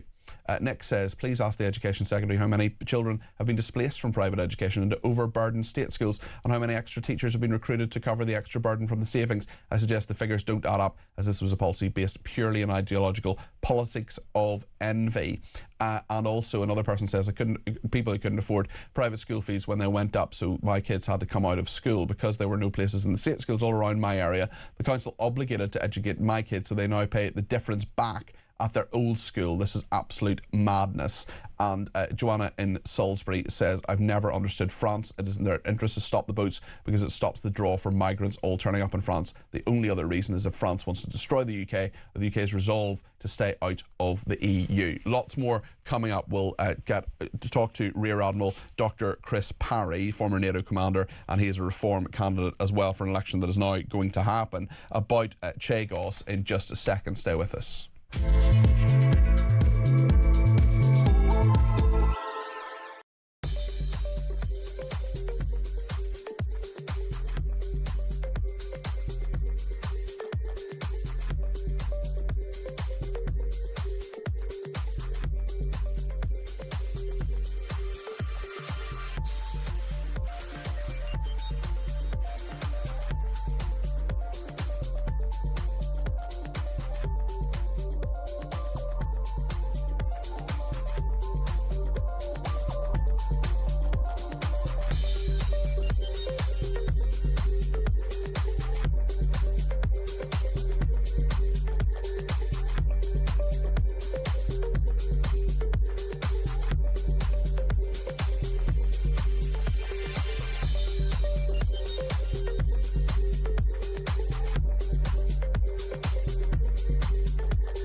Across the UK, on DAB+, on YouTube, on your mobile, and on your side. This is Talk. I want to talk now about the Chagos Islands and the fact that Nigel Farage is not far away. We've seen that video a few minutes ago. Rear Admiral Dr. Chris Parry is a former NATO commander and is a candidate in the Hampshire and Solent mayoral contest for Reform UK. Great to have you with me, Chris. Is this just a publicity stunt? No, I don't. I don't think it is. I mean, I think Mr. Farage has gone out there. He fully intended to take a boat to Peros Banos, which is the group of islands just to the north of Diego Garcia, and support Adam Holloway and the Chagosians who are there. Adam Holloway, the former Conservative MP, of course. Yep. Yeah, he's now with us. And, oh, is he? Oh, I didn't realise that. He's defected to Reform UK. Oh, yeah, he's a volunteer. Okay. He's with us, and the fact of life is that, you know, for various reasons, and I think it's down to mechanical trouble on the boat they intended to take, and also the permit issue, the Maldive Islands government won't let them leave. It's as simple as that. You know, I think we need to be clear that this is not Diego Garcia that people are sitting on. It's these little islands, Peros Banos, just to the north. These are the islands that China has offered to lease over a 100-year period if Mauritius gets control of the Chagos Islands. And, you know, there's a very complicated regime about permits. We're allowed to stop. We're allowed to moor an anchor if you're passing through. But the fact of life is you can go past the Chagos Islands in a boat or a yacht. It's called freedom of navigation. It's only when you stop, obviously, and go ashore like Adam and our Chagosian friends have, that you have to have a permit normally. I mean, many people will find this utterly bizarre that you have British citizens who are being denied access to British territory also in the wider sense, the fact that the government wants to give away these islands. Now, we've had Bridget Phillipson, the Education Secretary, on earlier on, who says that it's the threat of legal action. Mark Francois from the Conservatives told me a few days ago that actually there is a provision within the UN Law of the Sea treaty that actually could get the government out of this. What's your understanding of the legal situation, Chris? Well, Peter, it's quite simple. There's no obligation whatsoever for the government to accede to this international judgment. In the first place, it was advisory. Secondly, it was by a fairly dubious tribunal. And Mark Francois is absolutely right. There's a legal get-out clause saying this doesn't apply to military installations. And so the fact you've got Diego Garcia there, the fact you want a protection zone around it, also there's an environmental zone, as you know, totally invalidates any sort of negotiation that's taken place with the Mauritian government. And I think, you and I have spoken before, Peter, the Chagos Islands are of vast strategic importance in the way the 21st century is unfolding. And the Chinese, and I think the Indians as well, can't wait to get their hands on it. I just want to play a clip from the BBC from this morning. This is Boris Johnson, the former Prime Minister, talking about troops on the ground in Ukraine. This is his view. I'll get yours in a second, Chris. This is what Boris Johnson says. To be clear, you're saying that right now that UK military forces and from other European countries should go to Ukraine, to safe parts of Ukraine, to make a statement, to flip that switch, as you've said, in Vladimir Putin's head, showing intent. Yes, I think we're willing to do it in the context of a ceasefire, which of course puts all the initiative, all the power in Putin's hands. Why not do it now? There's no logical reason that I can see why we shouldn't send some peaceful ground forces there to show our support, our constitutional support for a free, independent Ukraine. That this is a political thing. It's about whether Ukraine is a free country or not. If it's a vassal state of Russia, which is what Putin wants, then obviously it's up to Putin to decide who comes to his country. If it's not, then it's up to the Ukrainians. Boris Johnson there, the former Prime Minister, speaking to the BBC. Chris, what do you make of what he said there? Does it have merit? It's absolutely barking. He's saying, let's send people there just to become targets for the Russians. If you're not prepared to go to Ukraine and stand alongside them and deter the Russians, and that means you have to go in strength and say, look, if you contravene any of the provisions of any armistice or peace treaty or anything like that, we are prepared to fight you. Then you're not deterring anybody. It's as simple as that. The whole idea that they're going to go camping for fun and they're just going to support politically and morally the Ukrainian people is ridiculous. The Ukrainians will see through that, and so will the Russians, and they'll walk straight through it.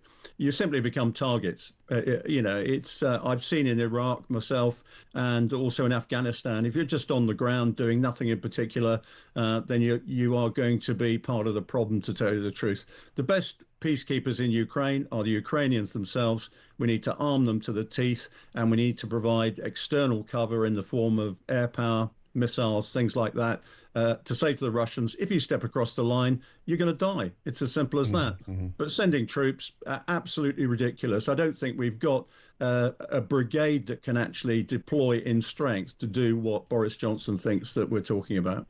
I should just say, I'm just looking up at the BBC screen at the moment. They're interviewing a woman who has a dog in a dragon outfit because apparently it's the start of the Lunar New Year. Some might argue that the potential of airstrikes on Iran are more important, and that's what I want to talk about on Talk Now, because we have these various people saying various things about what should be done in Iran. Later on today, I'm actually speaking at the 2:45 just outside Downing Street. It's been a real honour actually to speak to those protesters who are supporting the Iranian men and women, 50,000 of whom have been arrested in the last 48 hours. Absolutely horrendous. Should the UK bases be used to help the Americans if they want to do further airstrikes after the summer, new airstrikes, possibly with an attempt to take out Ayatollah Khomeini, the dreadful, dreadful leader of Iran? Chris, should British bases be used to help the Americans?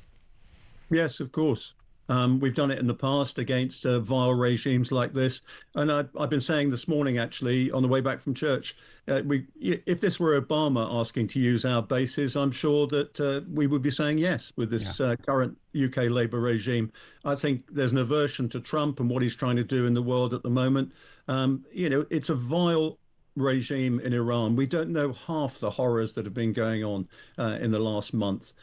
What I think we need some clarity on is what American war aims are if they do actually strike Iran. I think that would be better because it hasn't been explained to the British people what they're going to achieve.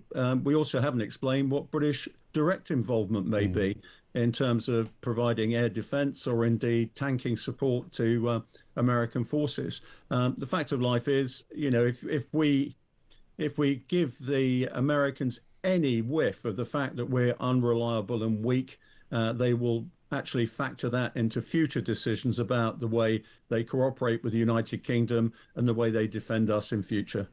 Thank you, Chris Parry, there, Rear Admiral Dr. Chris Parry, former NATO commander and also Reform UK's candidate for the Hampshire and Solent mayoral contest. What do you think of what he is saying there? 0344 499 1000. Thank you to Robin Burnley, who says, I have many friends of immigrant backgrounds and differing faiths. However, if our communities are successful melting pots, why do we need intermediaries between the police and public in the form of community leaders or authorities conceded defeat years ago? Terry in Birmingham says, good morning, Peter. After you, Boris, you lead the charge into the meat grinder. Bet you will be a million miles from the front. Lives are lost and ruined in Iraq and Afghanistan, and for what? Nothing, says Terry in Birmingham. Lots more to discuss. I know there are people who want to talk about Boris, about Chagos, about AI being used in policing, this disgraceful report that has come out from the Home Affairs Select Committee. Can I just say, actually, in defence of the Home Affairs Select Committee, and yes, Karen Bradley used to be my boss, but the point is that that is Parliament doing what it's supposed to do. Okay, we complain a lot about politicians. I complain about politics being broken in this country. The Home Affairs Select Committee, great people on there, like Karen, like Joni Reid from Labour, for example, various other people we've spoken to, doing their job and holding West Midlands Police to account. We wouldn't know a lot of this. We wouldn't know a lot of this detail in its truest form, in its purest form, in this report, were it not for the work of parliamentarians. So I just want to slightly stand up for our parliamentarians on that specific point anyway. David Dorset says, Boris and the troops, yes, as long as his sons and those of all MPs and civil servants and family old enough go too. Yvonne in Birmingham says, your callers are quite right. My super bright son was tall, feisty and had good communication skills, yet he too had his education blighted by the inclusion of special needs pupils in the classroom. At secondary, he would be attacked by ADHD children in the classroom, and the lessons usually ended before they'd even begun. Teachers are not coping, says Yvonne. And Kevin in South Wales says, has Boris been in lockdown and still not been able to get to the barbers? Certainly his hair did not look great. But the points he was making, I suppose, are the substantive point. What do you make of those? 0344 499 1000. So much to discuss here on Talk. Stay with us.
Breaking news in the last couple of moments. Extraordinary news. The police have arrested Andrew Mountbatten Windsor. It's his 66th birthday today.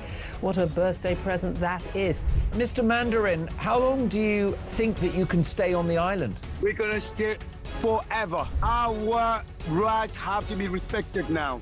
We're going to stay. Do you expect Jeremy Clarkson to become a part of your new party? I can tell you, if Jeremy Clarkson decided to darken my doorstep, I would be absolutely delighted.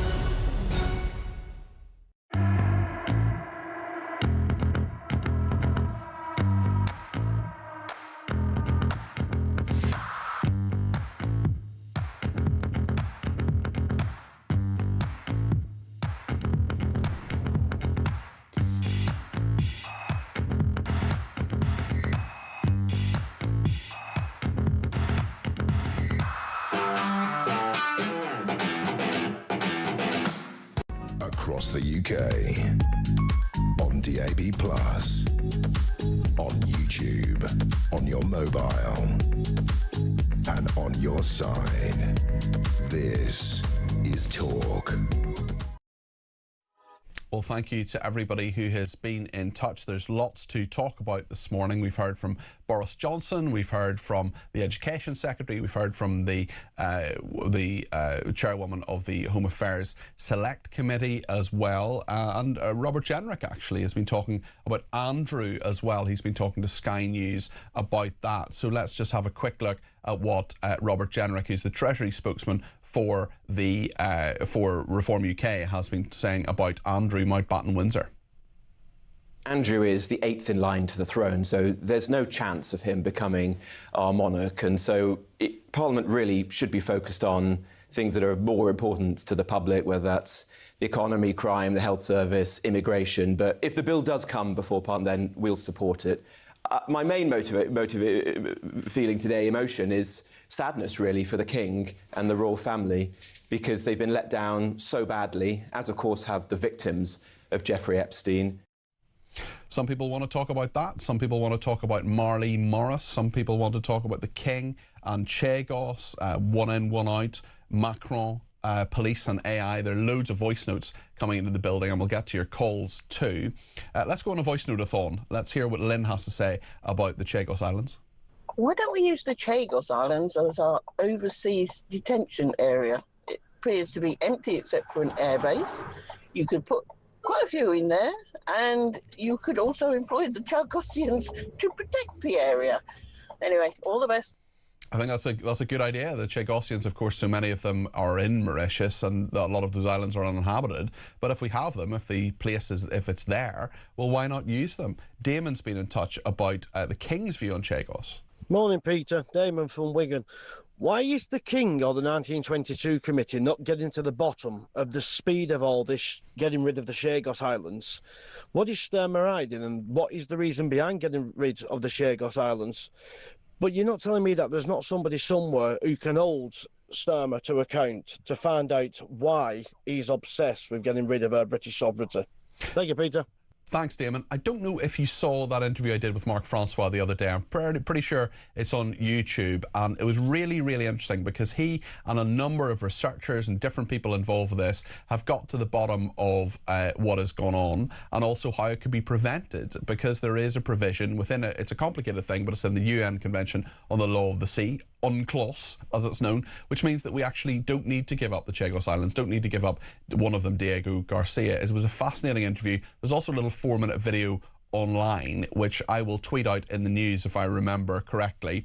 And Damon, I will say this is for Damon. And if you go to my Twitter, which is at Peter Cardwell, I will make sure that that video goes out, because it was sent to me by a few people, including Mark Francois actually, and it just explains, it's a guy who just explains within about 4 minutes exactly what the issue is and how we can prevent the Chagos Islands being given up. So it's a little 4-minute video. I'm off air at 1 o'clock. You can watch it then and see what's going on and why these things are happening and how they could be prevented. Caroline has been in touch as well with a voice note about Marley. Marley is our one of our debate desk panellists here. He was on earlier on talking about the many things, but including those marches in London. Caroline did go 4 seconds over the 1 minute limit, but we think it's a good message, so we're going to Tech Up Dave has decreed that her voice note be played. So this is what Caroline says. Hi Peter, Caroline from London, an amazing show as always. I'm really quite disgusted with the guy Marley that you had on. I don't know how he can come out with that. Every single week, maybe even twice a week, there are these protests, vile protests, and they are vile and they are hate speech marches.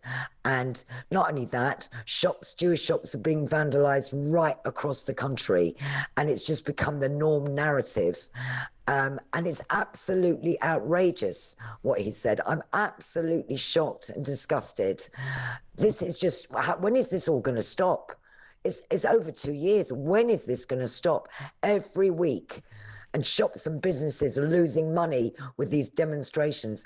It is outrageous. And as for the police officer or the West Midlands Police, I don't have any words. This country is just, there's no law, there's total corruption. It is absolutely appalling. Great show. Keep it up, Peter. Thank you, Caroline. Do you know what's really interesting, Caroline? On a number of occasions, we've tried to get a shopkeeper on. We've tried to get someone who will say these marches are having an effect on the economy. They're having an effect on whether people come in to central London in a tight economy, in a cost of living crisis. These marches are having an effect. Nobody will stick their head above the parapet. I don't blame them. I know they would become, in theory, if they weren't anonymous, they could do it on the phone if they wanted to. And maybe you are a shopkeeper, maybe you have been affected by this in London or in another city. And I'd love to hear from you. I'd love to get that perspective from the economic impact of these marches, to say nothing of the hate that they spread, to say nothing of the police response to them. And the fact that if you know, and this is the point I put to Marley, he hasn't gone on them, in fairness, but if you know that there are people as part of a collective group that you're part of that support Hamas, that support Hezbollah, for example, that they are on that march, why on earth would you be in a march with them? Ben's been in touch about immigration with a voice note. Let's hear what he has to say. Morning, Peter. Interesting show, interesting guest. The 1 in 1/8 deal on scale was still not reducing the numbers. Will they not understand 1 in 1/8 is no good? All out, none in. Take it easy, mates. Good show. Thank you, Ben. Also on immigration, Chris has been in touch with this. Hi, Peter. Chris from Epsom. How can you trust Macron and you're going to sit down and do another deal with him? The two-faced line ball. While he won't take the people back that cross on the channel, he's been caught out by Giorgia Meloni pushing 20,000 immigrants back across the border at Ventimiglia. Charming, isn't it? I just think there's a good point in that, Chris. I'm not sure I call him a slime ball, but certainly, he certainly has dodgy glasses. But Chris, it is a big question. We're giving France about £500 million a year to try to sort out this problem, and they are demonstrably not doing that. There is evidence that they are preventing maybe some of them, but certainly not the vast majority, and there are far, far, far more that they could do. On this report about Maccabi, Tel Aviv and the Home Affairs Select Committee putting this forward, I think they've done good work on this. Thomas has been in touch. This is what he says. Hi, Peter. Sean of Cheshire here. Just listening to you there, and I just had a thought. So you're just talking there about the police and they're being given false AI references and information. The way AI works is it's a self-affirming loop. It's great for people who are a bit nutty because it's like their best friend, the echo chamber. So I would probably say that the reason that the AI gave them what they wanted to hear is because with what they'd been asking in the first place, it was reaffirming what they were asking. Find that out, because I'll guarantee that'll be something to do with it. It'll be because by the tone of what you ask it, it comes back. You have to specifically tell AI not to behave in that way. It's set up to be your bestest buddy. It's really annoying if you're trying to find things and it keeps coming back and patting you on the back, especially if you're trying to do root cause analysis and stuff like that, because it just constantly comes back and gives you wrong answers. I waste half my time with that AI because it gives me the wrong answer, so it tells me what I want to hear, and I have to constantly go back and say, no, that's not what I want, it's this way. So I would ask that question. All the best, mate. Very, very good point there, and thank you for that. And I have that problem with AI as well, in that it just doesn't give you the full thing. I just find a lot of the time, depending on what you want to do, but a lot of the time I find Google basically as helpful. Kitty has been in touch. Hi Peter, Kitty from Kent. Your guests are very good, but please can we stop tiptoeing around these communities that hate Jews, these communities that the police pander to? It's the Muslim community, it's the Islamic community. It's as simple as that. It is no other community. Can we please call a spade a spade? Thank you.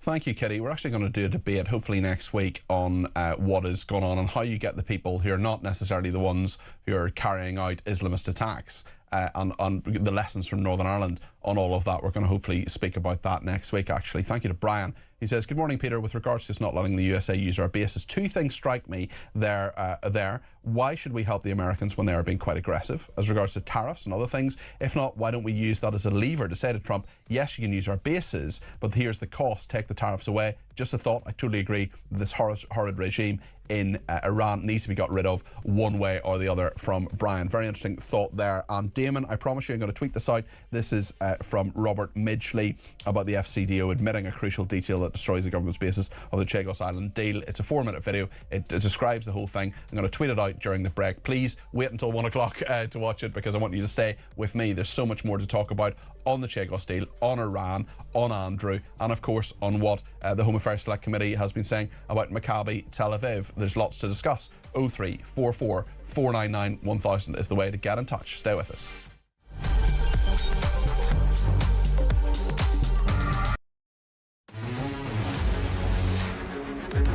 Just breaking news in the last couple of moments. Extraordinary news.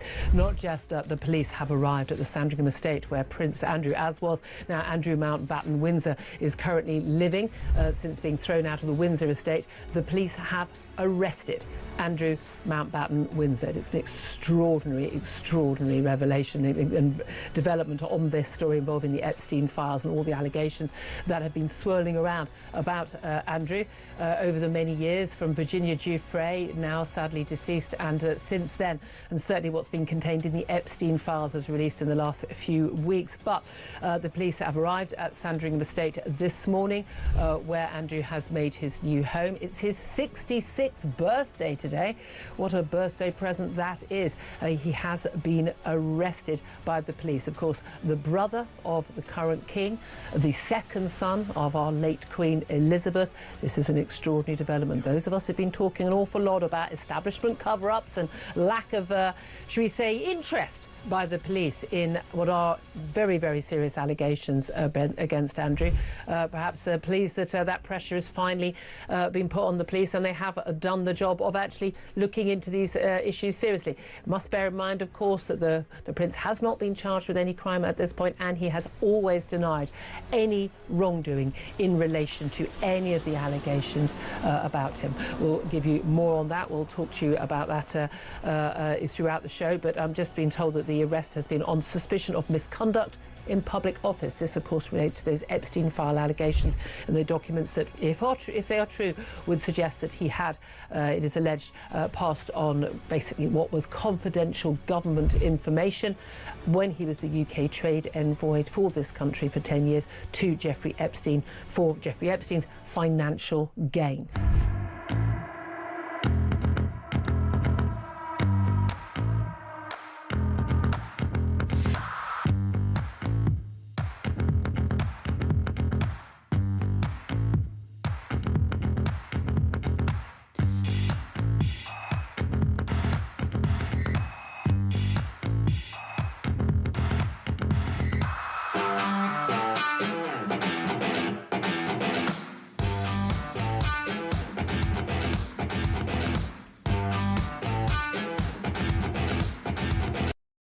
Across the UK, on DAB+, on YouTube, on your mobile, and on your side. This is Talk.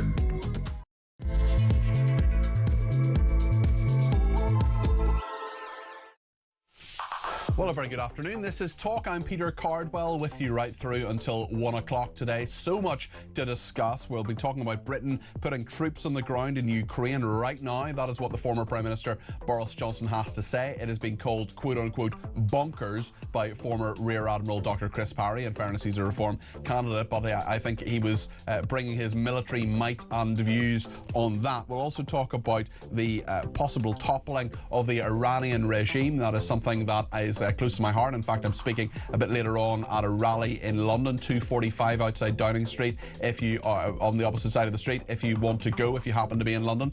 Lots to discuss on Andrew too, and the Chagos Islands, and what Nigel Farage has been saying about that. He is actually a couple of 100 miles away. Whatever you want to say, you're very, very welcome to do so. 0344 499 1000 is the number to call here on Talk. You can text me at 7222 with the word Talk in your text. You can tweet me at talkTV. Follow me at Peter Cardwell. That's where I have, just as promised, put up that little video about the Chagos Islands for Damon. So Damon and anybody else can have a look, but just do me a favour and wait until after 1 o'clock. Stay with me here on the programme. You can also send me a voice note. We've had just a few of those a minute ago. 0344 499 1000. Please keep them to less than a minute so everybody gets their chance. You can also send me a WhatsApp text message or give me a ring on that main number as well, 0344 499 1000. Stay with me right through to 1 o'clock here on Talk. And just to say, this week is going to be slightly different for my schedule because I'm going to be doing the evening programmes between Monday and Thursday. So starting tomorrow at 7 o'clock, following Kevin O'Sullivan's drive, I'm going to be on between 7 and 10. So it's Monday, Tuesday, Wednesday, Thursday. And then don't worry, I am back next weekend on Saturday and Sunday, luxuriating on Friday and doing absolutely nothing. That is the plan anyway. So do join me tomorrow night. It's going to be a slightly different experience for me. I've covered some of those programmes before, but doing 4 of them in a row will be something different. If you've got ideas, if you've got things you think I should be covering, if there are particular topics you want to discuss, let me know. You can let me know now, you can let me know on Twitter, you can let me know however you want to, because our viewers and listeners are the lifeblood of this station, and I want to thank all of you for your loyalty and your comments, including Jackie, who says, regarding the Chagos deal, which benefits China, the collapse of the Chinese spy case, secret energy deal signed with China, which the government won't reveal details, and a mega embassy, which is a security risk, we have to think the unthinkable. Starmer, in my opinion, is compromised by China. I don't think he's a Chinese agent, Jackie. I think there are lots of reasons for all of that, but listen, none of it makes particular sense to me, and you're absolutely entitled to your opinion. Steve says, regarding AI, we're talking about the Maccabi Tel Aviv report that the Home Affairs Select Committee has done. You absolutely need to tell whatever AI agent or chat that you're using not to give you false positives. AI hallucination is a thing. If you tell AI chat that it or its agents only to give you the facts and tell you that it can't answer your prompt factually, then you can avoid those AI hallucinations, says Steve. So very interesting and useful tip there. I want to talk to the former Conservative Defence Minister, Sir Gerald Howarth, now about what Boris Johnson has said. Sir Gerald, you're very welcome to the programme. How are you this afternoon? Well, good afternoon, Peter. I'm in good form. I've seen a bit of sunshine. Good. Unlike poor Cardinham down in Cornwall, they have had incessant rain since the 1st of January, whereas we've just been dismal here in East Anglia. But we have it is sunny here, and of course I will forbear. I will save your listeners and viewers saying that it shines on the righteous. Well, that is quite the weather forecast there. I don't think I've ever had one of those from a former Defence Minister previously. Let's just have a look at what the former Prime Minister, Boris Johnson, has been saying on British troops. He was speaking to the BBC a little bit earlier today. To be clear, you're saying that right now that UK military forces and from other European countries should go to Ukraine, to safe parts of Ukraine, to make a statement, to flip that switch, as you've said, in Vladimir Putin's head, showing intent. Yes, I think we're willing to do it in the context of a ceasefire, which of course puts all the initiative, all the power in Putin's hands. Why not do it now? There's no logical reason that I can see why we shouldn't send some peaceful ground forces there to show our support, our constitutional support for a free, independent Ukraine. That this is a political thing. It's about whether Ukraine is a free country or not. If it's a vassal state of Russia, which is what Putin wants, then obviously it's up to Putin to decide who comes to his country. If it's not, then it's up to the Ukrainians. Boris Johnson there, the former Prime Minister. Sir Gerald Howarth, no reason that we cannot send peaceful ground troops to Ukraine. Is that a good idea? Well, let me say, Peter, first and foremost, that had it not been for Boris Johnson, we would probably find that Ukraine was now run by the evil and brutal regime in the Kremlin. It was Boris Johnson who stood up and said, we need a stop what is going on. We need to intervene. And he woke up the Americans, particularly Sleepy Joe, President Biden, and indeed our European partners who have spent the best part of 80 years relying on the Americans to protect them from the former Soviet Union and now from this expansionist president of Russia, Vladimir Putin. And Boris has always been very keen on getting material into Ukraine as quickly as possible. And it is shameful that Western countries, NATO members, EU members have been so slow in divvying up the kit that has been necessary to take on the Russians. The Russians don't have the kit. They are just putting men in to be slaughtered. They are being used as cannon fodder. The Russian economy is broke. However, I'm afraid that there is no case for putting British troops into Ukraine today. They cannot do it on their own, as a number of us have written to the Defence Secretary, including the former head of the British Army, General Lord Dannatt, the three former Defence Secretaries, Ben Wallace, Michael Fallon, and I can't remember the third. Anyway, and Grant Shapps, and I've also signed that letter. Our armed forces have been hollowed out, and we cannot do it alone. It must be NATO-led, but the West needs to understand the imperative. Putin has made it crystal clear that this is only the first part of his intent to rebuild the Soviet Union. Do you honestly believe that he has the wherewithal? I mean, you talk about the Russian economy being broke. Do you honestly believe that he may want to do that, but is it actually likely? And if you look at Kyiv, for example, I mean, even within, apart from that feint, apart from various air attacks, there's been no serious attempt to take Kyiv. We've had a fifth of Ukraine under Russian control. I don't like that. I think it's dreadful. I think it's a bad thing. I'm totally against Putin. I think he's an evil, horrible dictator. But to what extent has he shown that intent, actually? And shouldn't we just negotiate to try to end this war and to try to stop his ambitions? Well, yes, I'm perfectly happy to negotiate, Peter, but the negotiation is the removal of every single Russian soldier from the sovereign state of Ukraine. Russia, under Boris Yeltsin, signed an agreement, which is also signed by our own Prime Minister, John Major, signed by the President of the United States, under which it was agreed that the independent sovereignty and existing borders of Ukraine were to be respected by the parties. So Russia's in breach. The United States is in breach because President Trump has basically sided with Putin. He has reprimanded Zelensky in the most disgraceful fashion for a Western leader to do, most discourteous at the very least. When Russia made it clear, Putin made it clear in July 2021 that his intent was to rebuild the Soviet Union. And for goodness sake, we can see it before our very eyes. He is interfering with submarine cables. He is putting drones across Poland. He is checking out our airspace. He is testing NATO to see how far he can go without NATO responding. And I agree with Boris. It is time, and he said this right from the very word go, and others have been very slow to follow his example. But we have to draw a line. And there is absolutely no question, in my view, and that is that we cannot force the Ukrainians to cede a single square inch of their sovereign territory to this brutal regime, which has abducted Ukrainian children and fostered them with Russian foster parents and so on. This is a disgusting regime. And if he gets away with it in Ukraine, do not imagine he will stop there, because but how can he? How can he? He may have the ambition, but he doesn't have the capacity, does he? Well, he has the capacity because he just throws men into the field, and of course they are developing drones, and they're importing drones from countries like North Korea. So what should the UK allies and from Iran? So, okay. What the United Kingdom should do, and to a certain extent, the existing current Prime Minister, Sir Keir Starmer, has followed Boris Johnson in his leadership and followed by Rishi Sunak as well.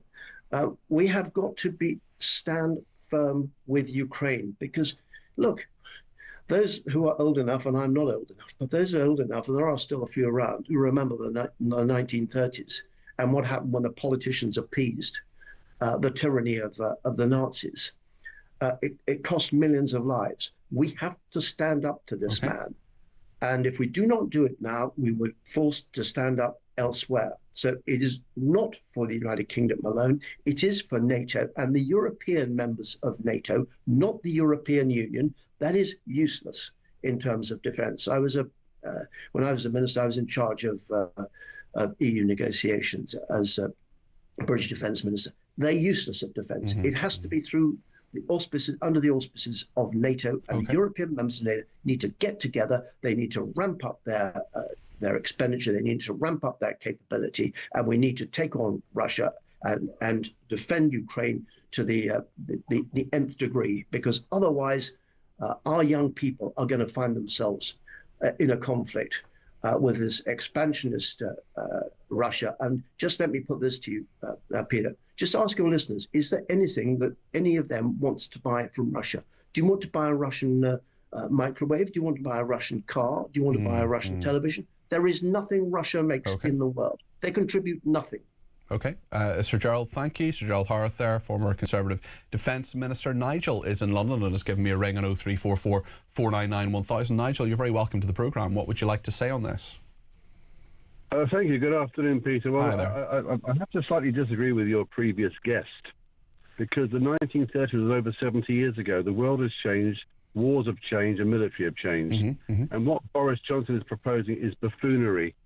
In fairness, he says he's against it as well. He says he doesn't think that's the right approach. Okay, well, I accept. But I think that putting troops on the ground in Ukraine is a fundamental, serious error of a suggestion, because it shows an aggressive stance. That's number one. There is a thing in the world called the United Nations Peacekeeping Force. Why aren't they there? If you have British troops on the ground and a shot gets fired and a British troop shoots a Russian, or a Russian shoots a British troop, it starts escalating, and it means that Russia could simply attack this country. They're going to send missiles here in 3 minutes. And all the military chiefs are saying we need to defend, we need to increase our defence spending. We've got to start arming up. It's another 1937 moment. Well, if that's the case, we could be moments away from a very serious conflict, which means attacking this country. Now, I simply do not agree with placing British troops on the ground in Ukraine. And I'd also like to answer the question that no one seems to know: where is all the billions of money of funding going in Ukraine? What's it being spent on? Well, exactly. And also because we have a 25 billion deficit, 25 billion black hole in our own forces here in the UK as well, Nigel. And many people may say, yeah, okay, defend Ukraine, but defend Britain first. Absolutely. This is the statement you've just made is first class. The American president fights for the rights and for the country and the citizens of the United States. Prime ministers here do not, and that's their downfall. Okay. Nigel, listen, thanks for your call. That's Nigel in London there. Thank you. Dimitri says, good afternoon, Peter. Ask your guest how many sons and grandsons he is going to send to war. If the answer is 0, then he needs to stop talking. Sue says, we cannot afford to sacrifice what is left of our army. We need to defend us when the enemy within take up arms. They already outnumber our troops, says Sue. Leslie says, Gordon Brown coming out of the woodwork with information on Andrew. Must have known about it for years, not forgetting that Brown appointed Mandelson to the role of business secretary. Very, very interesting there on Chagos as well. Leanne says Mr Starmer should fire his advisors on this topic to give away a strategic island group that seriously harms the UK's special relationship with the UK. Trump could increase tariffs on the UK. Well, interestingly, a lot of Starmer's advisors apparently behind the scenes not happy about Chagos either. We'll talk more about Andrew, we'll talk about Chagos, we'll talk about the police, we'll talk about whatever you want to talk about. You can give me a ring, you can let me know your thoughts on anything you want to talk about, whatever's on the tip of your tongue. 0344 499 1000. Stay with us.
breaking news in the last couple of moments. Extraordinary news. The police have arrested Andrew Mountbatten-Windsor. It's his 66th birthday today.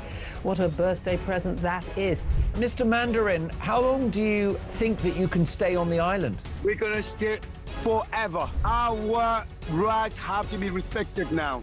We're going to stay. Do you expect Jeremy Clarkson to become a part of your new party? I can tell you, if Jeremy Clarkson decided to darken my doorstep, I would be absolutely delighted.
Across the UK, on DAB+, on YouTube, on your mobile, and on your side. This is Talk. Thank you to everybody who has been in touch, including Roger, who has queried why I'm wearing a jacket. He says, you look so pretty in pink today, very formal in your jacket. Are you expecting Julie Hartley-Brewer to pop in? She does like us to be a little bit more formal when I'm on her show. I'm on her show on Wednesday at 12 o'clock talking about Prime Minister's questions, but all this week, Monday to Thursday, I'm going to be in the evening show between 7 and 10. So do join me tomorrow night at 7 o'clock for the first of those. New challenge for me, something a little bit different. Looking forward to it. And I will be here next weekend, of course, between 10 and 1, so don't worry about that. Robert Jenrick, who is the Treasury spokesman for Reform UK, he would be the Chancellor if they came to power, they say. He has been talking about Andrew Mountbatten-Windsor. Many revelations continue, including in the Mail on Sunday from our very own Isabel Oakeshott. I'll be chatting to her tomorrow, actually, on the programme, tomorrow evening. This is the story about King Charles being warned as long ago as 2019 that the royal family's name was being abused by Andrew Mountbatten-Windsor's business associations. This is a bombshell email, a whistleblower telling the palace that the former Duke had secret financial links to controversial millionaire financier David Rowland, who was abusing his royal links, apparently, according to the paper. Messages seen by the Mail on Sunday appear to show that Andrew, who was sensationally arrested on Thursday over suspicions of misconduct in public office, allowed Mr Rowland to effectively join in with his official duties. The cache of emails threatened to draw Charles further into the crisis. We will talk more about that with Isabel tomorrow night. Of course, it's in the paper today. Peter in Sussex wants to talk about Andrew, but just before we do, I just want to play what Robert Jenrick has been saying about Andrew to Sky News this morning. Andrew is the 8th in line to the throne, so there's no chance of him becoming our monarch, and so Parliament really should be focused on things that are more important to the public, whether that's the economy, crime, the health service, immigration. But if the bill does come before Parliament, then we'll support it. My main feeling today, emotion, is sadness, really, for the King and the royal family, because they've been let down so badly, as of course have the victims of Jeffrey Epstein. Robert Jenrick there speaking on Sky News a little bit earlier on. Peter in Sussex has given me a ring about this, about the coverage of Andrew. We had a very interesting day on the programme yesterday, because these are my shows, but of course they're your shows too. And if you want to talk about something, whether it's UFOs on Friday or whether it was not talking about Andrew yesterday, well, then we pivot. We talk about other things. We talk about drug policy for a long time and what Zach Polanski was saying. Peter in Sussex, what do you make of the Andrew coverage? You're very welcome to the programme. Afternoon, Peter. Yeah, I was listening the last few days. It's all on Andrew. He's been arrested and then questioned. But what I can't understand is the mainstream media. They have not mentioned Manderson once. Why hasn't Manderson been arrested and questioned? They've both been accused of giving information against the state. Surely, and then on the other hand, you've got Prince Andrew being stripped of everything. He hasn't even been found guilty of anything yet. the King stripped him all his names and his knighthoods and all that sort of thing.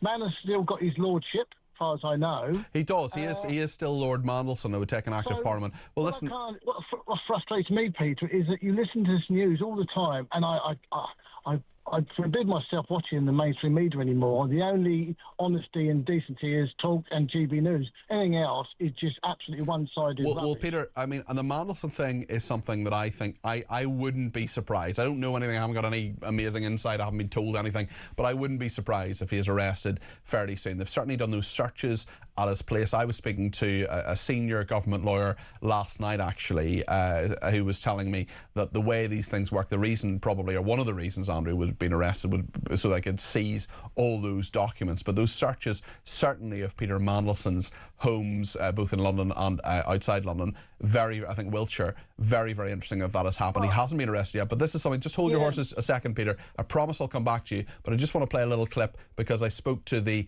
Education Secretary, Bridget Phillipson, about the specific Mandelson point a little bit earlier on in the programme. This is what happened.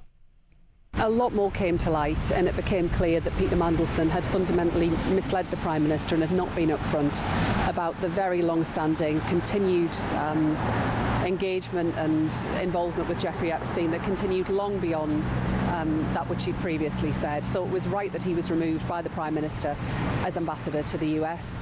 But most importantly of all, it's right that all of the victims of Jeffrey Epstein see justice, and that we never lose sight of them and never forget them, whether we're talking about, whoever it is we're talking about. This all goes back to, Jeffrey Epstein and that network of powerful men who abused young women and operated with impunity for a very, very long time.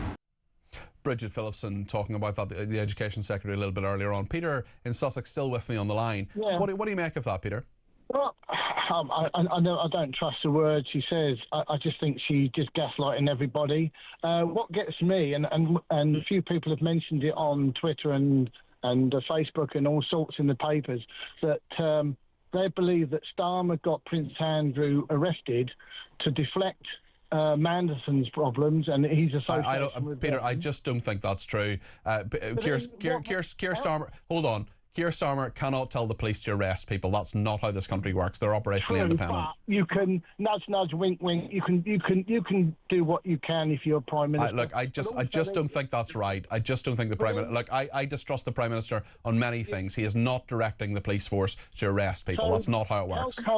How come then, Peter, Gordon Brown, who suffered from amnesia for the last 20-odd years when Mandelson last worked under him, suddenly woke up and said, "Oh yeah, I remember he was a bit dodgy." Well, listen, I'm not. There are two separate issues here, Peter. You're talking about Starmer first. I don't think you're right on Starmer. On Brown, yeah, he could well have brought things forward sooner. The Epstein files are out. Maybe his information on that. We don't know what's in these letters necessarily. Brown certainly could have done more. The King certainly should have done more earlier. Exactly. Absolutely no doubt about that. But hasn't? Don't you think that with Starmer in charge now, I think Mandelson's got something on Starmer. Otherwise, he would have taken away his lordship. He's even appointed a lord who's friends with a paedophile. The corruption is so rife now that he's deflecting from the Caicos Islands. And now he's saying about. He came out yesterday, or was it Friday, saying about he's going to take away the succession of Andrew being king. I've got more chance of being king than Andrew. Yeah, well, it's a fair point, but it's a. Do you not think this? Okay. Do you not think the succession needs to be tinkered with, Peter? Not until he's been found guilty. Okay. If he's been found not guilty, I mean, neither of these, Mandelson, I agree, and Prince Andrew, have never been found guilty yet. But surely, if we've got the rule of law, whether you're rich or poor or whatever, Prince Andrew or Andrew and Mandelson should both be treated exactly the same, both arrested and questioned, and have their properties served. Well, when they have the evidence, I'm pretty sure, Peter. Sorry? You say they should be when evidence thing, but why isn't Mandelson been arrested? I don't know. I can't speak for the police, Peter. I can't speak for the police. I would have arrested him long ago. This what sets tongues wagging when you get two-tier policing, and then you sit there and listen to the news. Oh yeah, Prince Andrew's been questioned. But Mandelson. But he may well be arrested soon. The thing is, the police need to do their job, take their time, and get it right. you need to, you know, if you're arresting someone, you need to have the evidence there. There's a process to go through, Peter. I do think there are many, many questions to be asked, and we've asked many of them on this programme. If you have more on that, 0344 499 1000 certainly is the number to call.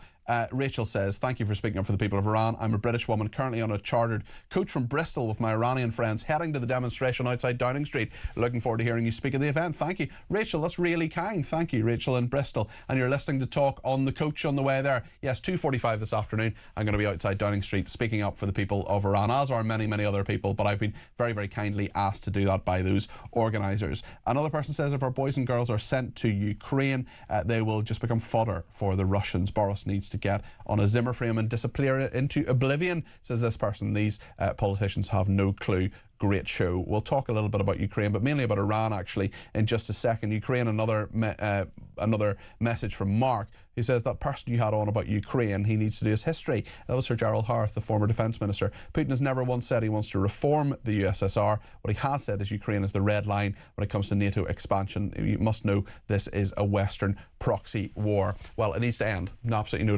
doubt about that. We're going to talk to the former British ambassador to Iran, Sir Richard Dalton, will be with us in a second. We'll talk about those issues. So much of the media absolutely ignoring what is going on in Iran. We will never do that. We will, if there are big stories that we should be talking about, if there are things you want to talk about, you let me know. 0344 499 1000. Get on the blower and let's talk to you between now and 1 o'clock. Stay with us here on Talk.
Across the UK, on DAB+, on YouTube, on your mobile, and on your side.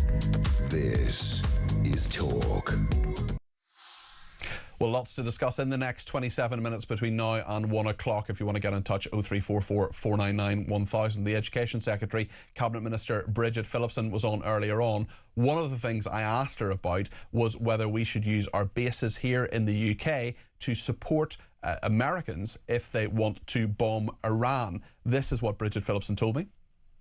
We do stand with the Iranian people, and we've made our position clear to the Iranian government. What we do also want to see, and we support the US in this, is wanting to see those talks go well around making sure that Iran never becomes a nuclear power. At what point do you accept that diplomacy has failed and that military action might be needed, and perhaps even the use of bases in this country for American fighters to go to Iran? So those talks are underway, and we hope that they're a success and that they really do yield results. I can't comment on hypotheticals as to what might or might not happen into the future. You know, government ministers don't comment on potential military operations or what that might involve. I mean, the only people that would benefit if we were to do so would be our enemies. So I can't do that, but I can be clear that, you know, we want to see those talks go well, and we do support the Iranian people in this. Sir Richard Dalton is the former British ambassador to Iran and joins me now. Sir Richard, thank you for your time this afternoon. I just wonder, when you hear that the Americans, particularly Donald Trump, thinking of bombing Iran, perhaps taking out the leader or Ayatollah Khomeini's son, is that a good idea? Well, it's in danger of making the United States a rogue state. They're already an enemy of the rest of us in their attitudes to climate change and to destroying the environment for future generations, but in also trying to destroy the rules of international law about when the threat and the use of force is permissible. They are acting directly against British interests. Why would it be against British interests? Why would it be against British interests? The current circumstances where there is no imminent and real threat to the United States from Iran, there is no justification for launching a further aggression on that country. Do you not believe that because of the 50,000 arrests that have happened over the past few days, the people who have been imprisoned, who have been repressed for so long by the Iranian regime, that there is a moral case to act here? Well, then let's attack Russia. Let's attack China. That's not the way to produce a better world and to have greater observance of do you honestly not think the world would be a better place if Khomeini was dead? Iranian citizens who would be destroyed in the kind of comprehensive attack which the Americans appear to be planning have a right to life too. And they want that right to life. They want that freedom, Sir Richard. The attacks would be indiscriminate, attacking both supporters of the regime and those who are enemies. Well, we don't know if it would be indiscriminate. We don't know whether it would be targeted. We think it would be targeted, and certainly Trump has spoken specifically about the Ayatollah's son and senior mullahs in toppling the Iranian regime. So those people who are peacefully protesting in most cases, who are trying to get away from the Iranian regime, they want help. They're crying out for help from the international community. Instead, we're standing idly by. No, we're not. Iran is subject to the most comprehensive regime of international sanctions that any country has ever worked. And the fact is that there's a very large section of the Iranian people, and personally I believe it to be a majority, who do not wish to see regime change achieved by a further destruction of their country and a further aggression against their country. How do you know that? How do you know that? The effect of the aggression last June was to rally people around the regime, because the regime is the only thing. Where's the evidence? I'm sorry, Sir Richard. I'm sorry, Sir Richard. Where is the evidence to support that? We have seen tens of thousands of people on the streets against the regime. You're saying that your understanding is that the majority of people don't want airstrikes. Where is your evidence for that? The evidence is available for those who've got the time to look for it in the analysis of Iranian internal affairs. I'm not saying that it's a majority. We don't know. And I'm not denying the fact that there is a group of people in Iran who want to see aggression against their country, who want to see attacks. But you only have to look at the discourse of the exile groups, who are amongst those who are most concerned about the future of their country, to see the bitter recriminations that take place between those in the exile community who want attacks on their country and those who regard it as a total betrayal to advocate for such attacks. But what we should be concentrating on is the point that Bridget Phillipson made, which is that there is a negotiation with a good chance of success underway. In what way does it have a good chance of success? We have been negotiating. Sir Richard. To abort those negotiations would be a betrayal of British interests as well as a betrayal of the Iranian people. We need to see whether those negotiations can be brought to a satisfactory conclusion. How long should we give it, and at what point do you say negotiation, diplomacy, in that sense, has failed? It's time for a different type of diplomacy, and that is regime change, or does that just never happen in your view? It took the best part of 2 years to achieve the excellent limitation and monitoring of the Iranian nuclear program, which was put into an agreement ratified by the UN Security Council, negotiated by the Americans, amongst others, in 2016. That agreement guaranteed no Iranian nuclear weapon, and under Israeli misguided, wicked advice, President Trump in his first term withdrew from it.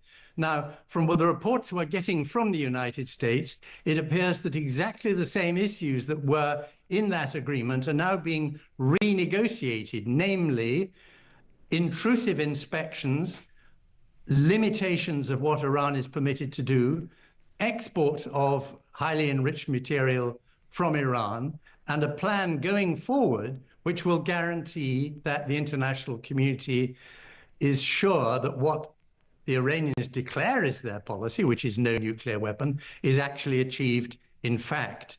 Now, we must allow enough time for this. The danger is that having brought this very large military force to bear in the region, that President Trump will lose patience. Okay. And that would be not in our interest. And let's talk about our interest. I would remind you of the abominable American record in trying to use force in the Middle East to achieve better outcomes.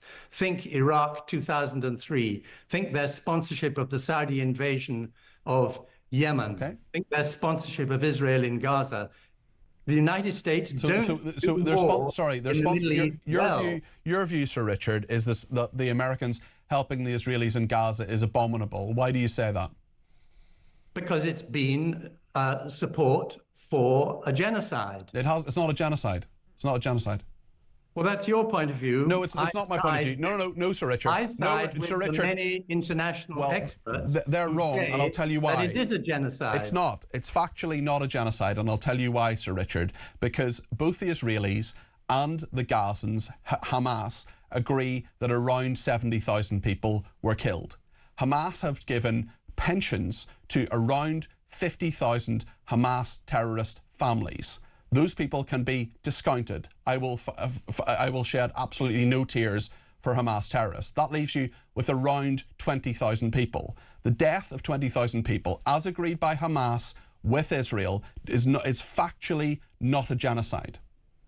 Well, you're wrong about that. Other genocides have been declared with smaller totals of the killed. But in any case, if you want a discussion about the death toll in Gaza, I'll give it to you. And you have to take account of the long tail of death attested to by international health experts from the destruction of health facilities, from the inability... The hospitals that Hamas took over. Sir Richard. The inability of the people who need heart treatments, who need dialysis treatments like I did. These people are dying in their tens of thousands. They're not dying in their tens of thousands. That's factually not true. And the fact is that Hamas, it's not true. It's not a genocide. And the fact is that Hamas had facilities, including technical facilities, under many hospitals that were bombed. They made them targets themselves. Back to the point on Iran. If your plan worked, if what you advocate worked, if everything worked out marvellously, you still would not have regime change. You would still have those 50,000 people arrested. You would still have those people murdered and peaceful protesters who would be repressed by the regime. Do you think that's fine? Is that just something we need to put up with because it's the price of doing business? Of course not. I'm a serious commentator. You've no business parodying my point of view. I'm not parodying your point of view. I'm asking you a question. That repression was wrong. And the many thousands of people were killed should not have died. But how do you make the situation better? Clearly, if you go to war with Iran, there is absolutely no guarantee that you will achieve regime change. Many American experts are warning the Trump administration that if you attack the regime, you could indeed consolidate it. It was not destroyed by the Israeli and American attacks last June. Now, it could be that the United States is currently planning the kind of blitz which we've never seen since the Second World War. They've got force in presence in the region that could allow them to do that. And in which case, you would get massive refugee flows. You get more abuse of human rights and more suffering than was caused by the intolerable repression of those demonstrations. So what do we do? I ask the question again. What do we do to get regime change in Iran? Is that in any way possible in your estimation, Sir Richard? Of course it is possible. It is achieved in Eastern Europe, in Latin America, when repressive regimes, when violent regimes were removed by the action of their own people. And an uprising in Iran is, of course, possible, as is the desertion of their duties by security forces, as in 1979 in Iran, who don't want to go on shooting against their own people. But can the international community... External intervention through provoking a war would be wrong. Why? Because it's against the rules. Now, you may be of the point of view that the rules don't matter. And I've never said that. I've never said that. Good. I'm glad to hear it. I'm glad to hear that, like me, you support the post-war settlement, which was created out of the suffering and the sacrifices of your grandfather, my father, and everybody in this country who supported the war effort to make sure that small countries could survive in sovereignty and independence, and that large countries wouldn't abuse their power. What we see now is the United States' attempt to assert the right of large countries to do whatever they want to whomever they want. And as a medium-sized, perhaps even small country now, the United Kingdom will not thrive in such a regime of international law. International law matters in the hard facts of security of our people, of our cities. And to have our closest ally riding a coach and horses through it is a historical tragedy, a historical disaster. And as I said, it risks making the United States a rogue state. OK, Sir Richard, I think we respectfully disagree on many points, but I really appreciate your contribution today to the programme. That is Sir Richard Dalton, who is the former British ambassador to Iran. What do you think of what he just said there? We're going to talk as well about this Maccabi Tel Aviv report and take more of your calls, text, tweets and voice notes next here on Talk.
Breaking news in the last couple of moments. Extraordinary news. The police have arrested Andrew Mountbatten Windsor. It's his 66th birthday today.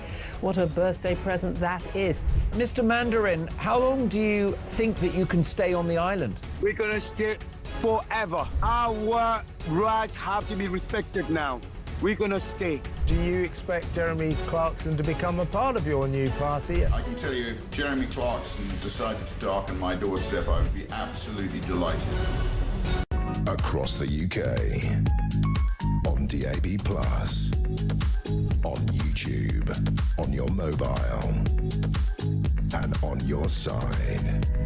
This is Talk. Thank you to Amanda, who says Starmer is killing two birds with one stone and British airbase's spite towards Trump and keeping the Muslim vote on side. Steve says, oh, Mr. Cardwell, I think Peter, your caller earlier on, had a good point there. Shirley Mandelson was privy to more sensitive information than Andrew ever was. I smell a rat here. Well, we know that Peter Mandelson apparently sent on information to Jeffrey Epstein, and we also know from reporting that's been done by Private Eye and others as well that Peter Mandelson's pushed forward Andrew to be the trade envoy. So I'm not denying any of that. What I'm saying is, let's not go around saying that the Prime Minister has told the police to arrest Andrew. Like that, there's no evidence to suggest that. And you're entitled to your own opinions, of course. Everybody is. I am too. And even Sir Richard Dalton is, but not entitled to their own facts, including when it comes to what a genocide is. Right then, let's speak to Nicole Lampert, the journalist who is with me now, campaigner against anti-Semitism as well. Nicole, this Home Affairs Select Committee report I spoke to Dame Karen Bradley about a bit earlier on, absolutely damning, and the key words that you said, and were absolutely right to say at the time, they're lying. You said it at the time, you've been borne out by this report, you've been completely vindicated here. I feel vindicated, but I also feel saddened because actually the extent of this is kind of much more frightening than even I could have imagined. And what was always clear to me as someone who'd seen what happened in Amsterdam to the Maccabi Tel Aviv fans was that the police weren't really telling the truth. But what we've learned is that they lied to the select committee or substantial inaccuracies. They used AI when they said they hadn't. They appeared to lie to the safety advisory group. I guessed, and we all probably could have guessed, that there was local politics bearing on this. Yeah. But everyone. Well, in fact, one of the recommendations is that local councillors are not on safety advisory groups because they will have political points to make. Of course, they'll know the community well, but they'll perhaps make political points, and I think that's what happened here. I think it's part of it, but it's almost like the Westminster police were kind of preparing for the SAG committee, the Safety Advisory Committee, to be able to find a way to turn down Maccabi Tel Aviv, because they presented the report to the SAG committee, which was already full of inaccuracies and lies and misrepresented exactly what had happened in Amsterdam. And the astonishing thing is that they continued this in the House of Commons. And one of the things that I've seen today is people should say that this, people saying this is terrible for Westminster police and the Jewish community. This is about the entire country. This is about the police lying in the House of Commons. This is about pressure being put on the police, which they accorded with, to stop Jews coming into the country. This is all completely shocking. And I really hope that there's so much news going on that I'm hoping that this doesn't disappear and that we see proper, we see more of this, we see more to this and more heads roll. We're never going to shy away from it, but I do fear that other stations are already. There just wasn't coverage on two of the main broadcasters' websites that I was looking at this morning. I consult those apps and websites every single day to see what the rest of the media are doing. Very little coverage of this. The committee found no evidence that the West Midlands police response was motivated by anti-Semitism. Do you think that finding is correct? Well, I think in some ways you could say it's anti-Zionism, which comes under the umbrella of Jew hate. And it doesn't, it shows itself in different ways, although there are connections. But in the case of anti-Zionism, all the kind of hatred that was once pushed towards the Jew is now pushed towards the Israeli. So they are malevolent, they are evil. And in this particular case, we see is somehow they are uniquely ferocious and all of that. So all of this, it's an untruth. And just as anti-Semitism is a conspiracy filled with untruths, anti-Zionism is the same. So I think that in this country we need to learn the difference and to talk about anti-Zionism and how anti-Zionism is a form of racism and it's a hate movement. Yes, and I wonder what you think should happen now, because Dame Karen Bradley of the chairwoman of the Home Affairs Select Committee wouldn't be drawn on this. Perhaps you will. I mean, we've seen Craig Guilford go from the West Midlands Police, but he wasn't solely responsible for this. I know, for example, that the Independent Office for Police Conduct is looking into this, but there are serious heads that should roll here. There are seriously senior people and more junior people as well who made a catalogue of errors here, embarrassing at the very least, sinister at best. Surely there should be more sackings, and not just oh, off you go with your nice pension, actual sackings of these people, of these officers. Well, let's look at the police crime commissioner. I think that's his title, but he seemed more content to protect the police than to investigate this corruption that we'd seen. And then what's happened to the more junior officers who came up with this dossier of lies? What's happened to all of these? And Craig Guilford really had to be pushed to go, and has went with a fine. He has his pension. But with a kind of all of that, someone has to be punished for what's happened. Corruption within our police, and that's the big question. Like we see too often in every walk of life that people fail, they do bad things, and somehow they walk off with hundreds of thousands of Well, of course, and we're told systems fail. Well, people are part of systems. Nicole, thank you, and you were absolutely right at the time. You're absolutely right now. That's Nicole Lambert there, who's a journalist and campaigner against anti-Semitism. Thank you to everybody who's been in touch, including what Sir Gerald Howarth said a little bit earlier on troops in Ukraine. Paul's been in touch.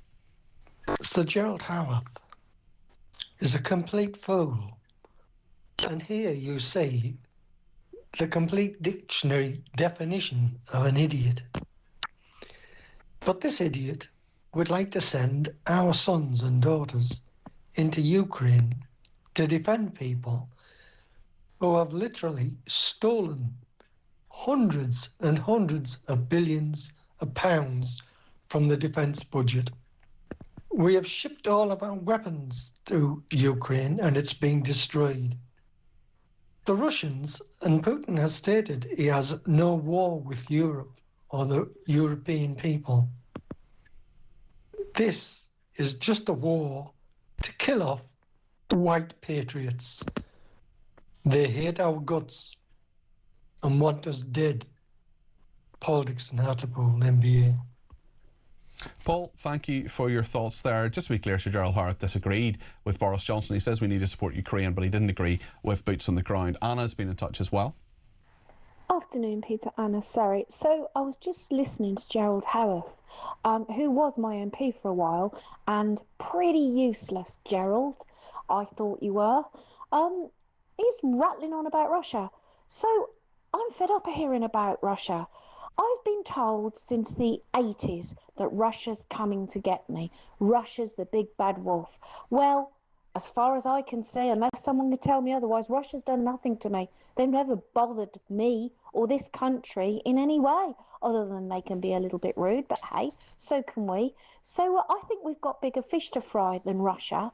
I think the biggest threat to us currently is the Labour government, followed shortly by the Tory government. Fed up of hearing the likes of Gerald.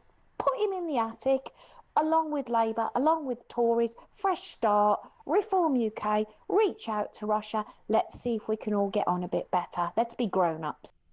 Anna, thank you for that. We know, of course, Russia has attacked people in this country. For example, the Salisbury poisonings, that did happen here. Alexander Litvinenko as well, and British people were affected by that too. So Russia has attacked us. There's cyber attacks going on and all the rest of it too. So I do think we do need the full picture on that. I've just a couple of minutes of the programme left. I'm going to see if I can squeeze in two calls briefly. John in London. Go ahead, John.